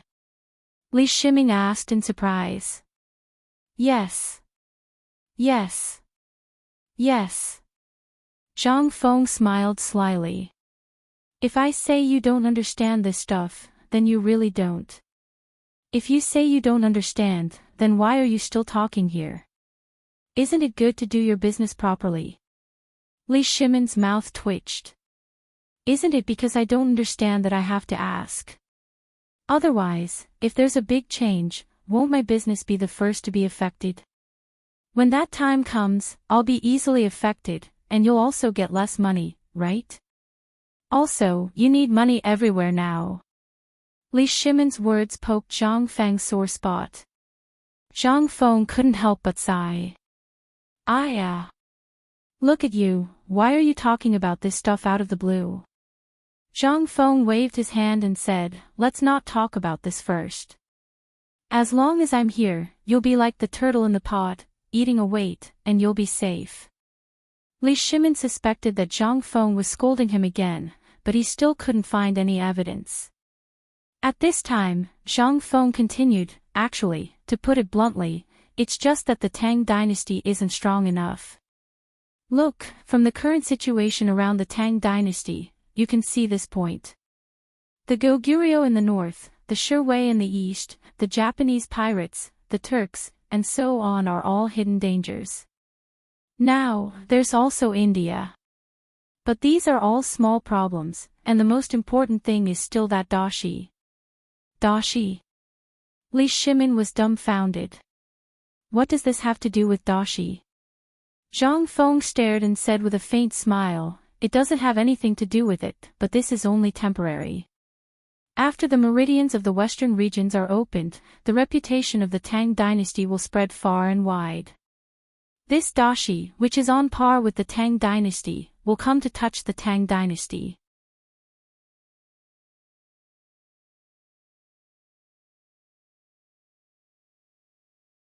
Chapter 647. And there is a natural barrier between the Tang Dynasty and dashi. Li Shimon narrowed his eyes. A map of the territory of the Tang Dynasty instantly appeared in his mind. He said, you mean Tubo? Yes. That's why I said it's not the right time to make a move. At this time, once we take Tubo, it will be easier to attack the city than to defend it. You know the current situation. If we recuperate while rescuing them, and then spread out the spies we have in Tubo to form an intelligence network, Li Shimon was shocked. Based on the intelligence reports, the 3,000 or so people that had been sent out before had grown into tens of thousands. Furthermore, these people were all loyal to the spies. These 3,000 people were all distant relatives of the various high dukes. In terms of loyalty, there was generally no problem. But now, Zhang Feng was going to make a move on these spies. Finally, Li Shimon finally understood why Zhang Feng had planted so many spies so early and didn't intend to take Tubo in the end. It turned out that this was the reason. Li Shimon suddenly thought of something and hurriedly asked, did you think of so many things from the beginning? Then you deliberately spread these 3,000 spies out, let them develop freely, settle down in Tubo, get married, and develop your subordinates. Zhang Feng's face was a little red. Well, more or less. Seeing this, Li Shimon. He couldn't help but be stunned. How did you do it? How long has it been since the outbreak of the drought and we went to Tubo for help? And so many things have happened during this time. How can you calculate so accurately? And you can accurately predict that the emperor will really send out spies? Zhang Feng pointed to his head. Li Shimon was speechless for a while. Even if you were beaten to death, you would still ask, Feng Zi, although what you said makes sense, there's still something I don't understand. Although this matter seems very reasonable, this is an outsider after all. What exactly is he thinking? None of us know. Wrong. Zhang Feng interrupted Li Shimin and said, although the old saying is correct, those who are not of our race will have different intentions. Don't forget one thing, the principle that whoever has milk is the mother. Right now, people are dying of starvation everywhere in Tubo. I don't believe that when the emperor stockpiled grain, he didn't tell them that the first thing to do in Tubo was stockpiling grain. After all, in this era, whoever controls food has the right to live. For example, I have food in Pyrolite Mountain, but I don't want to pay for it. What should I do? I'll take food and work instead. That's why there are thousands of people marching forward together. What is this? This was based on the philosophy of survival. What gave them hope was that after the construction was completed, their children would be able to see their descendants studying in this academy. What was this? This is hope. If the same principle is used in Tubo now, what do you think they will do? Li Shimin did know that food was precious now. Even in the Tang Dynasty, he knew that there were people who used their children or an acre of land in exchange for a bucket of rice. The same principle had happened countless times in the Tang Dynasty and even before that. Many people were familiar with it, let alone those from the House of High Duke. How could they not know this? That was impossible. Li Shimin couldn't help but find out that even if they didn't send a single soldier, as long as these 3,000 people seized this opportunity, then in a few years, more than half of Tubo's actual control would be in the hands of the Tang Dynasty. Li Shimin exclaimed in shock that it was impossible. Fengzi, how did you do it? Now that I've combined everything that you've said and everything that happened before, I finally understood this matter. You. How did you do it? If that's the case, then wouldn't your majesty not need to expend a single soldier? In just a few years, Tibet will naturally become the land of my great Tang. Zhang Feng smiled contemptuously. With your brain, you only know how to do small business. Do you know why I let your son come to the academy? Although Li Shimin was despised, he also admitted that Zhang Feng's plan was vicious. This was the most vicious plan to exterminate a family. Although he knew that Zhang Feng wanted to exterminate his family, Li Shimin couldn't help but tremble after thinking it through. Whoever dared to be targeted by this guy was simply, Li Shimin started to sympathize with Tubo. However, Li Shimin still asked curiously, Fengzi, what you're saying now seems to be somewhat different from the national policy you mentioned before. It seems to be a bit like the shadow of the Zhuge Testament. Zhang Feng looked at Li Shimin in surprise and said, oh, I couldn't tell. When did Lao Li start to study military books? Li Shimin realized that he had let the cat out of the bag. He laughed and said, didn't you say that you were going to teach them about heavy cavalry? I had nothing to do, so I read military books. Zhang Feng nodded and then shook his head. That's right, this is indeed a military book. However, what you said is not complete. This is the foundation of White Deer College. Lao Tzu not only wants to teach 9 scholars, but Lao Tzu also wants to cultivate 9 generals. This is the treasure of my college, military studies.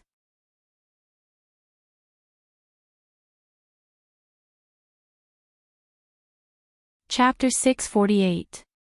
What kind of person could think of such a thing? As for what Zhang Feng said about the treasure of the academy, the 9 imperial scholars, and the 9 generals, he automatically ignored it.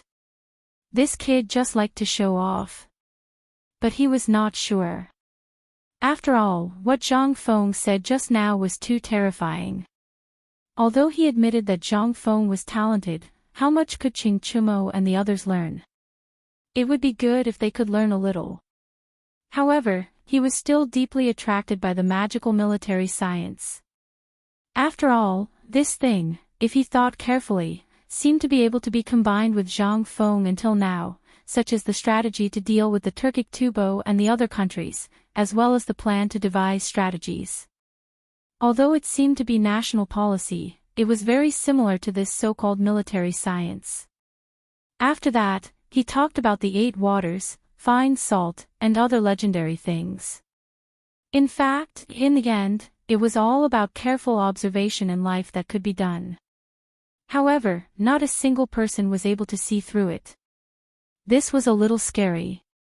However, what Li Shiming was most interested in right now was to personally take a look at this so-called military science book. If there was a book, then no matter how much it would cost, he would get it. What was this thing that was locked in the small cabinet?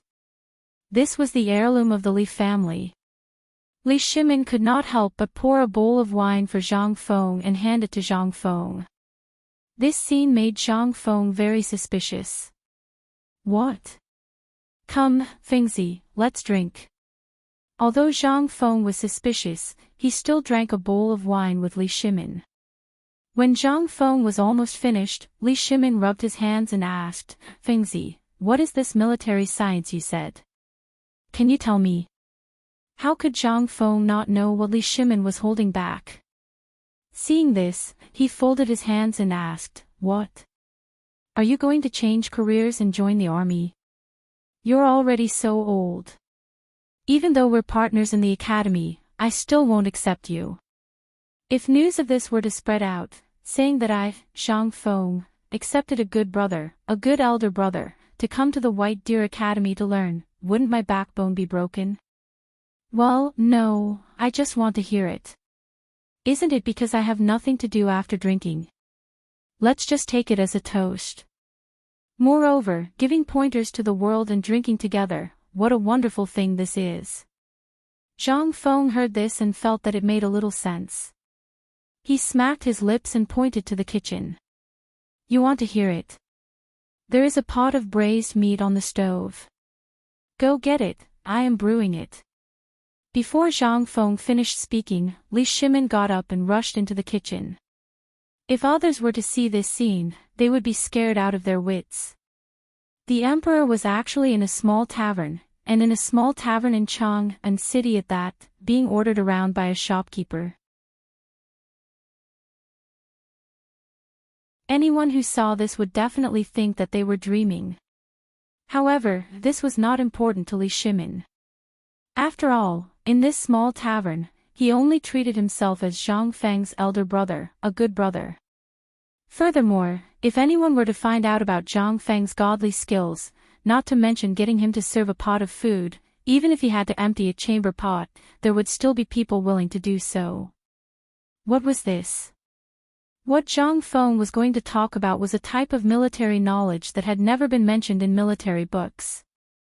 Not long later, Li Shiming brought out the fine salt bowl and placed it on the table.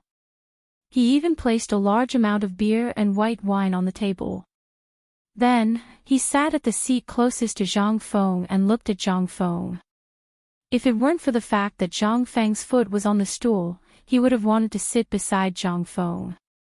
At this moment, Zhang Feng ate a piece of pork intestine and said unhurriedly, Actually, I have a different set of ideas about military knowledge here. Furthermore, for something to appear in my White Deer College, I can guarantee that this is definitely something that has never been seen before in history. It's like this, wait, I'll call someone in to record it. When Li Shiming saw that Zhang Feng was about to start nagging again, he hurriedly interrupted Zhang Feng. He rushed to the front of the small tavern and shouted, Gizi! Come quickly! Little Gizi, who was hiding in the dark, trembled. He hurriedly tidied himself up and appeared in the small tavern like a normal person. Quickly record every word that Brother Zhang Feng says. If you dare to miss a single word, go back and break one of your legs. Little Gizi's face turned pale. He hurriedly called in 3 little eunuchs to help. Then, while Zhang Feng was bragging and talking about this matter, one of them hurriedly recorded the emperor's words while the other 2 recorded Zhang Feng's words. Even so, the 3 of them were drenched in sweat. F***ck, this beast. Can't you speak more slowly? Zhang Feng rambled on for a long time. Li Shiming was also annoyed. However, he didn't dare to interrupt. He could only continuously pour wine into Zhang Feng's mouth. After a quarter of an hour, Zhang Feng finally spoke eloquently about modern military knowledge and a set of ideas about military training. When Zhang Feng finished speaking, Li Shimin was completely dumbfounded. In his mind, there was only one sentence that kept repeating over and over again. Heavens! Soldiers can be trained like this. If that's the case, doesn't that mean that the things we learned before are all dog's hit?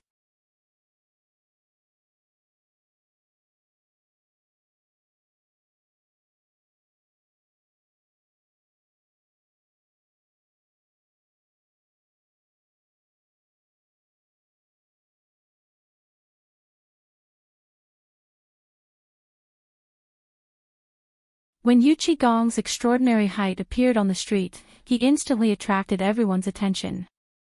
However, when they looked at Yu Qigong's curly beard, which still had traces of grease on it, coupled with his ferocious appearance, the entire street instantly fell silent. The three of them didn't seem to be surprised. Each of them was holding a large handful of roasted chicken legs, and several bamboo beer cans were hanging from their shoulders with hemp ropes. While eating, they bragged about what had happened beyond the Great Wall. When the three of them walked to the small tavern, they touched their stomachs and their faces were very red. Qing Yaojin pointed at Zhang Feng's closed door and said, "See, I told you that this kid doesn't get up until noon. Even if he gets up, it's because he has to urinate. You didn't believe me. Let's go, let's find a jar of fermented glutinous rice to moisten our throats. There was a damn dumpling stall here before." When Yu Qigong heard that there was dumpling, he touched his huge belly and looked around. Where is it? Lao Tzu hasn't eaten dumplings in Chang and for a long time. Qing Yaojin broke a branch to pick his teeth and said, he went to Xingshan Academy with this kid. I heard that he's learning something about mathematics from the kid from the Du family. Yu Qigong stared. How is that possible? Did all the people in Tonghui Fong go there? Along the way, only this Tonghui Fong was special. What was different? It was just that on the road, there wasn't even a damn barbecue stall, not to mention people strolling around. Now Yu Qigong finally understood what was going on here. It turned out that they had all gone up the mountain to eat some kind of porridge. The three of them had just drunk a lot of beer and squatted on the road for a while. Instantly, their expressions became unnatural. They looked around, trying to find a place to pee, but there was no place. In the end, under Qing Yaojin's horrified gaze, this silly guy directly kicked Zhang Feng's door to pieces. And in the midst of this loud noise, the Jinmu guards who had stayed behind to protect Zhang Feng hurriedly jumped out. But when they saw that it was Yu Qigong, they were so scared that their legs trembled. They hurriedly bowed and gestured for him to leave. Then, they hurriedly ran away. Zhang Feng, who was sleeping soundly, thought that there was an earthquake when he heard this loud noise. He was stunned and hurriedly ran out. But in front of him, he saw a black wall rushing towards him. Kid, where's the outhouse? When Yu Qigong saw a disheveled teenager running out as soon as he entered the door, he only thought that he was a waiter. He picked up Zhang Feng like he was picking up a chick and asked. Zhang Feng was stunned. Pointing at the backyard behind him, Yu Qigong let go, and Zhang Feng instantly fell on his butt. At this time, while Zhang Feng's face was full of question marks, Qing Yaojin walked in with an awkward expression. Zhang Feng pointed at the person behind him and asked, Old Qin, who's this silly guy?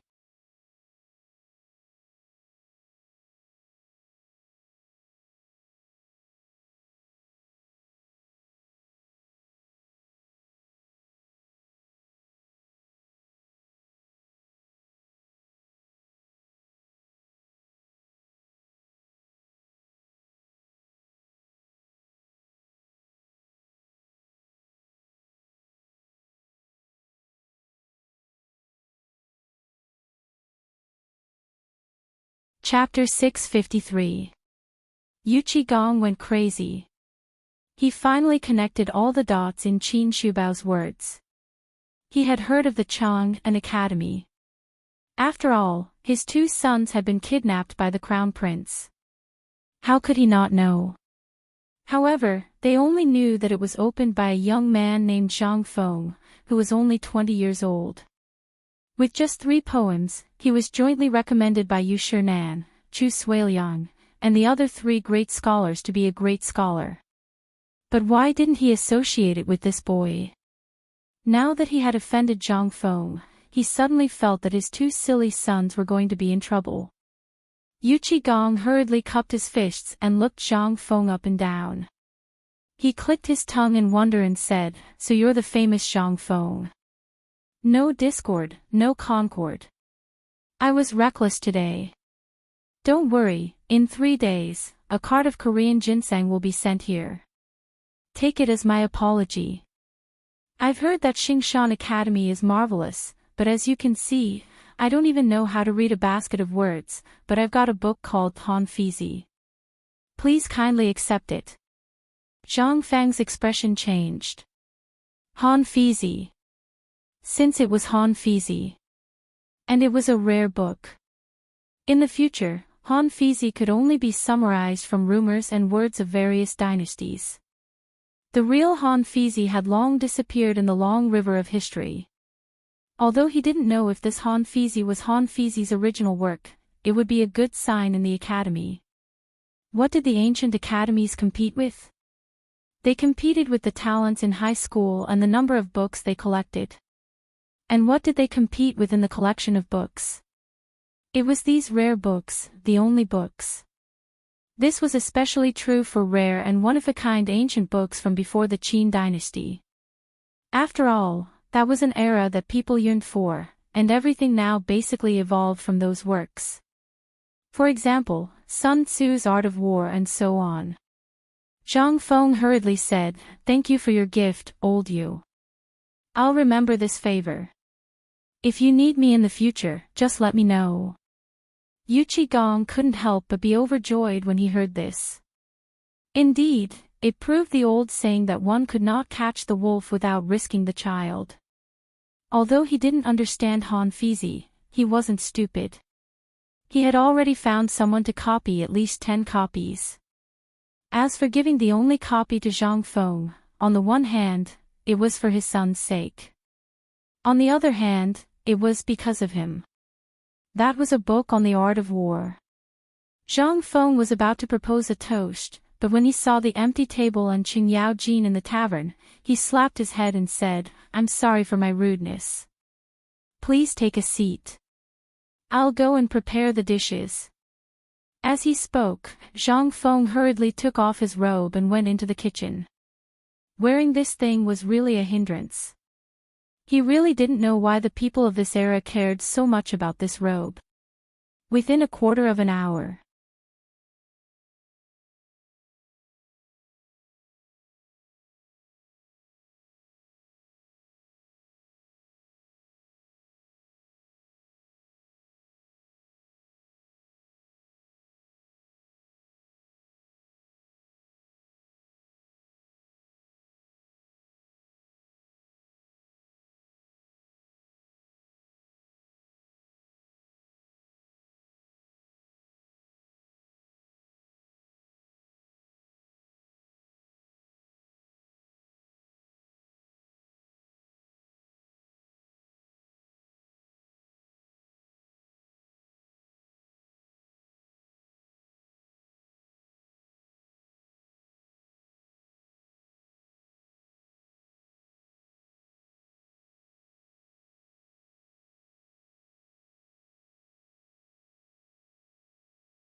Chapter 659.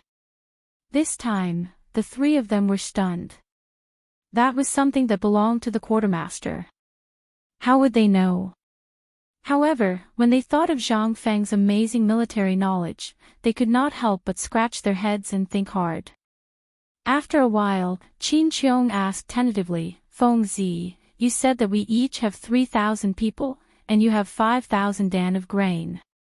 If it were me, I would combine these 9,000 people into one, and then according to the number of people, give everyone 1 jin of grain and slowly distribute it.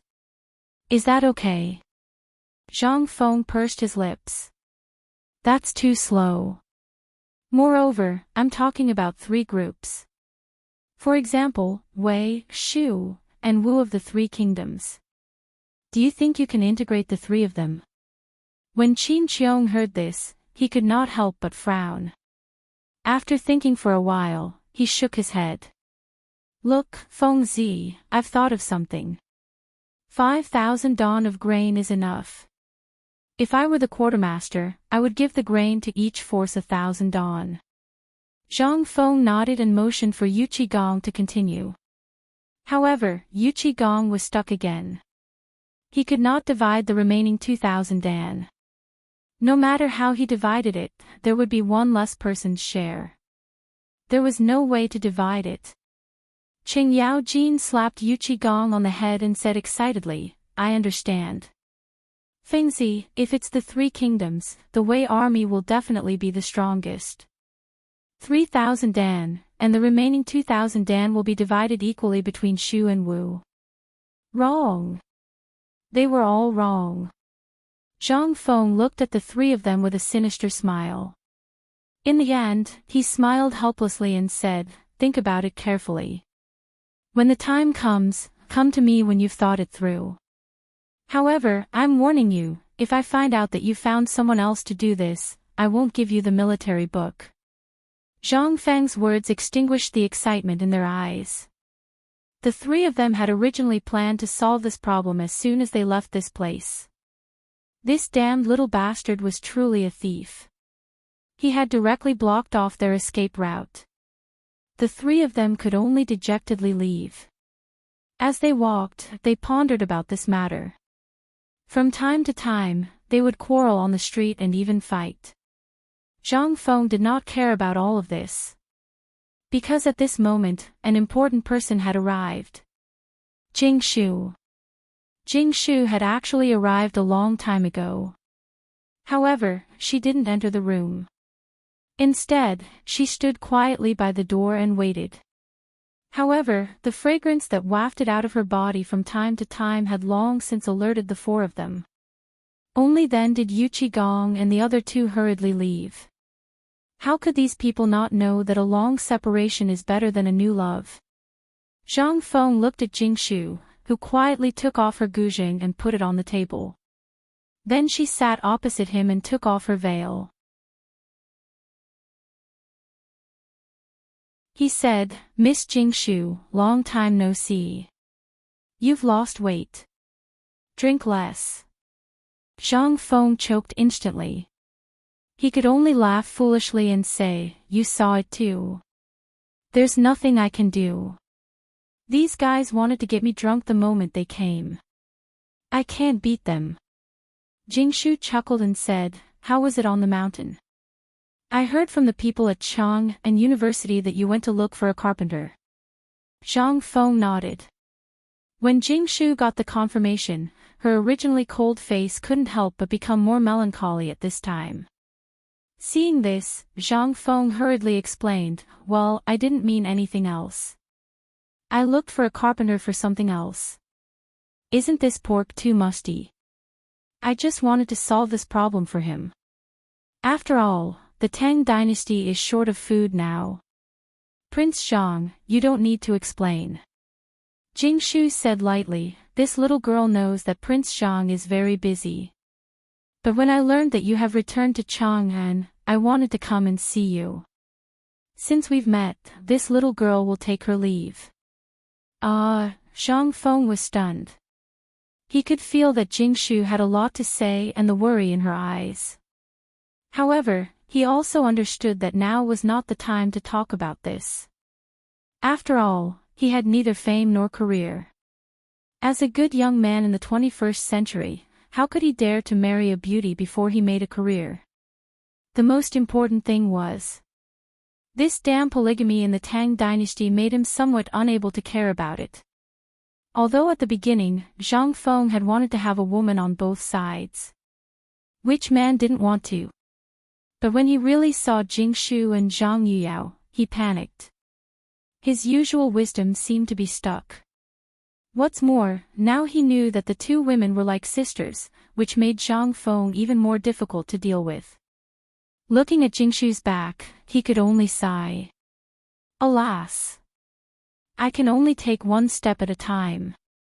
At this time, hearing this sigh, old He's daughter, Xiao Xiao, who was standing at the door, made a face at Zhang Feng, then raised her small fist and followed Jing Shu away. Did it need to be said?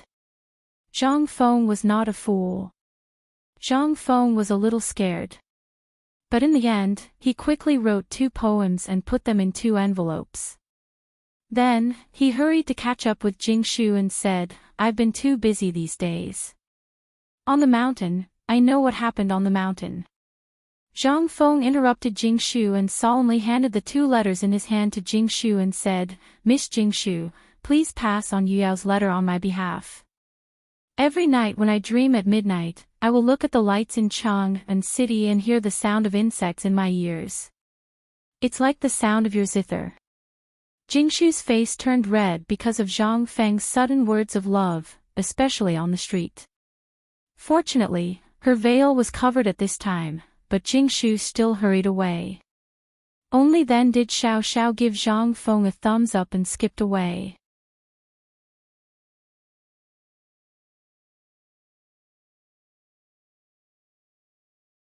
Chapter 660. Ever since she entered Chang and University, Jing Shu was particularly focused on the rumors about Zhang Feng.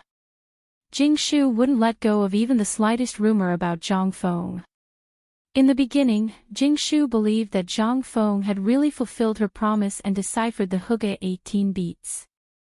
She didn't have much contact with Zhang Feng, but she knew most of the people around Zhang Feng. Therefore, this aroused Jing Shu's curiosity. Moreover, Zhang Feng was handsome and didn't have a wife. Where could she find such a Mr. Right? In addition, Zhang Feng's talent was enough to leave those debauches in the dust. Zhang Feng was the Mr. Right that Jing Shu had never dreamed of. After all, being born in Yan Lai Lu was a blemish. However, although Zhang Feng was a little evasive, he didn't refuse. This obviously meant that he acquiesced. In addition, the outside world had already spread the news about the relationship between the two. On one hand, it was because she wanted to marry Zhang Feng. On the other hand, it was because of Zhang Feng's talent. During this period, since Zhang Feng went up Shao Mountain, the legend of Zhang Feng resounded throughout Chang and city. It was even said that the miracle-working doctor Sun Simiao was attracted by Zhang Feng to go up Shao Mountain and hadn't come down until now. A few days ago, there was a rumor that the contemporary great scholar Yu Shinan, after going up Shao Mountain, directly declared that he would close himself and go up Shao Mountain. This made Jing Shu even more attracted to Zhang Feng, as if she had lost her soul. Every day, she would fall into longing for him. If she hadn't met Zhang Yuyao when the imperial edict was read last time, she probably wouldn't have been able to bear the pain of longing and went up Shao Mountain. However, it was also because she met Zhang Yuyao, 2 people with poor lives, that she had a trace of comfort. Zhang Yuyao didn't dislike Jing Shu's birth and even learned ancient music from Jing Shu. The two even became sisters. For Jing Shu, such a wonderful thing was a blessing from the heavens. Although she was a singer of Yan Lai Lu and a frequent guest of the imperial family, she also had another identity. She was the disciple of Empress Zhongsun. Empress Zhongsun had once wanted her to marry the crown prince. Fortunately, Zhang Feng had appeared at this time. Jing Shu was very resistant to becoming the crown prince's concubine. Before she entered Yan Lai Lu, she was the daughter of a minister of the previous dynasty and naturally knew the depths of the imperial palace. For her, the imperial palace was just a nightmare. Fortunately, in the end, the emperor stepped in and tacitly agreed to her relationship with Zhang Feng. He even had the intention to matchmake them. What was this? This was a true blessing from the heavens. Little wife, we're here. While Jingshu was lost in her thoughts, a small voice sounded beside her.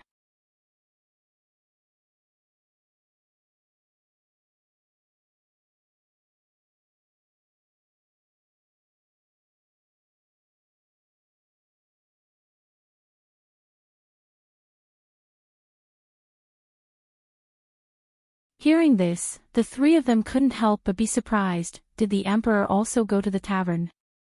And he even obtained this. The three of them hurriedly stepped forward. They almost gouged out their eyeballs and threw them on the blueprints to compare. They could not help but sigh inwardly when they took a look. Oh my God, this grandson of mine is really dishonest. He had given all the blueprints to the emperor, so why were they not as comprehensive as the emperor's blueprints in their hands? He had even listed out the training method and the detailed method of manufacturing the blueprints. However, when they looked at their blueprints, they instantly felt that they had been fooled by this kid again. Although their blueprints were different from Li Shimin's, they lacked annotations, notes on manufacturing, size, and so on.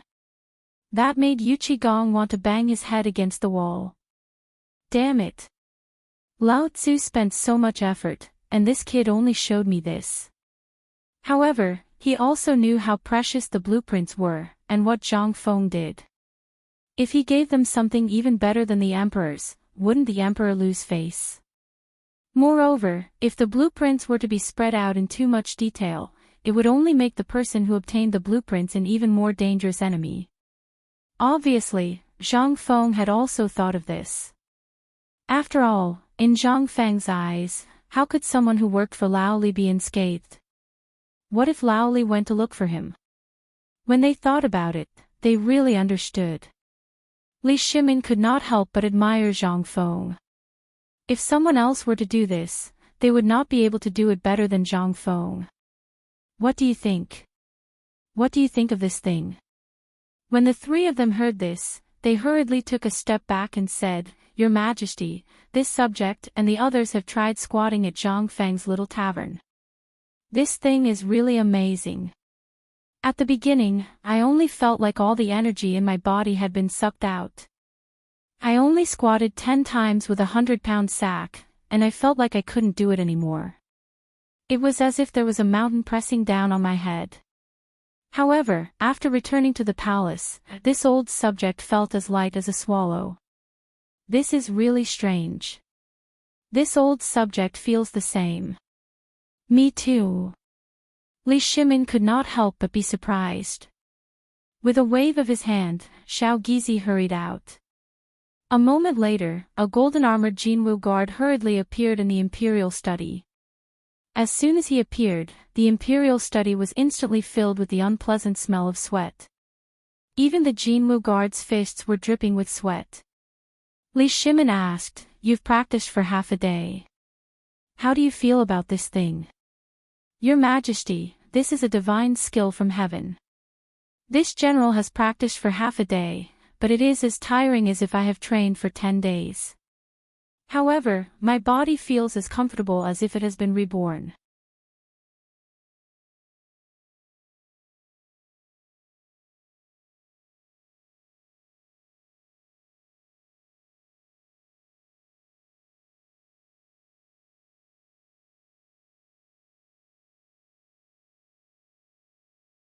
Chapter 663.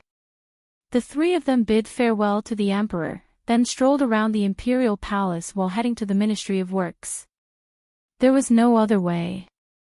Yu Qigong wanted to recover his losses, otherwise, he would definitely beat his wife to death when he returned this time. At this time, Yu Qigong glared at Qing Yao Jin with a face full of anger. Old Black, you're not honest. You clearly knew about this matter, why didn't you say so earlier? You just sat there and watched Lao Tzu make a fool of himself. Qing Yao Jin heard this and spread out his hands. You're blaming me wrongly. I already told you not to be anxious and to come to my residence first, but you didn't listen. Feng Zi's matter is very special, and you also know how can this matter be said on the street. You didn't let me say it, why are you blaming me now? Do you still want some face? Yu Qigong heard this. He was also angry. Can't you F***king say it directly? That's your duke's residence, can't you F***king say it in one breath? Must you watch Lao Tzu make a fool of himself? Fine. I can't be bothered with you, I have to go back and study this military training manual. If you have the ability, go find Feng Zi. Find Feng Zi and get back at him. While speaking, Qing Yaojin clasped his hands and was about to leave. At this moment, a faint voice came from behind them, causing their expressions to change drastically. What are you three brats doing here? Hearing this, the three of them hurriedly turned around, not daring to raise their heads, and hurriedly bowed. This old official greets the retired emperor. While speaking, Li Yuan, who was sitting on a sliding pole, slowly appeared in the sight of the three. Once the locusts were gone. First of all, the flowers and trees in the imperial palace seemed to have been reborn, blooming with vitality. Although it was not the beginning of autumn, all the flowers and plants had basically recovered their original lush and verdant. There was no trace of the miserable appearance during the locust plague. And the few of them looked behind Li Yuan, only to see a few disheveled women sitting in the pavilion in the middle of the lake not far away, playing poker. The three of them hurriedly lowered their heads and did not look sideways. Li Yuan waved his hand, letting the several palace maids put down their rods. Looking at the three people, he asked, I can hear your loud voices from far away, disturbing Zhen to the point that I don't even have the mood to play cards. What's wrong with you? Did the emperor reprimand you? However, I heard from your conversation that you seem to have suffered a setback. Furthermore, I vaguely heard Feng Zi's name. How could he have been bullied by that brat Zhang Feng? Hearing this, the three of them lowered their bodies even more. When Qing Yaojin heard this, he stomped hard on Qin Qiong. Qin Qiong felt the pain and said, Your Majesty, we just came back from the pub. The moment Li Yuan heard about the small tavern, his dark eyes instantly lit up. He hurriedly indicated to the three of them, Let's go. Let's go to the pavilion in the middle of the lake and chat slowly. What could the three people say? They could only follow Li Yuan to the pavilion in the middle of the lake. They saw that on the pavilion in the middle of the lake, they did not know where Li Yuan got his hands on an extremely luxurious decorated flower boat. On the boat, there were continuous sounds. With a wave of Li Yuan's hand, no matter if it was the woman in the pavilion in the middle of the lake or that flower boat, they all instantly disappeared from their sight. Even Li Yuan's palace maids who accompanied him were chased away by him. At this moment, Li Yuan asked, Tell me, what has that brat been doing recently? Some time ago, the emperor even gave him a special imperial edict. How is that Shao Mountain? How long has it been? Has he asked in this time? This, Qing Yaojin and the others were dumbfounded.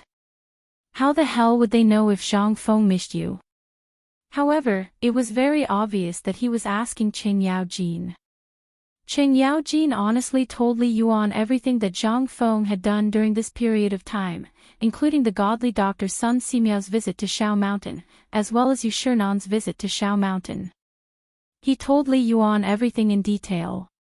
From time to time, Li Yuan would moan and groan like a child. This scoundrel, he took Zhen's holiday residence. Has he ever stayed there? Zhen really misses Zhen's holiday residence.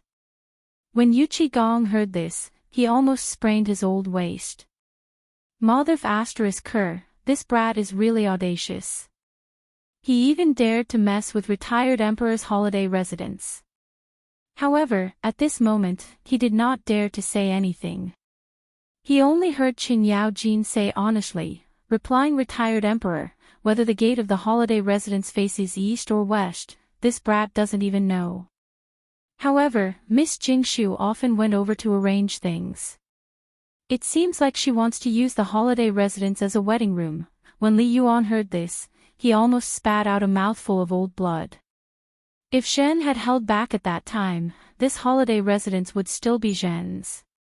If Zhang Feng had never stayed there, then he could act shamelessly and this holiday residence would still be his. However, this Jingshu was not easy to deal with. When he thought of this, Li Yuan gnashed his teeth fiercely. This brat is really fast.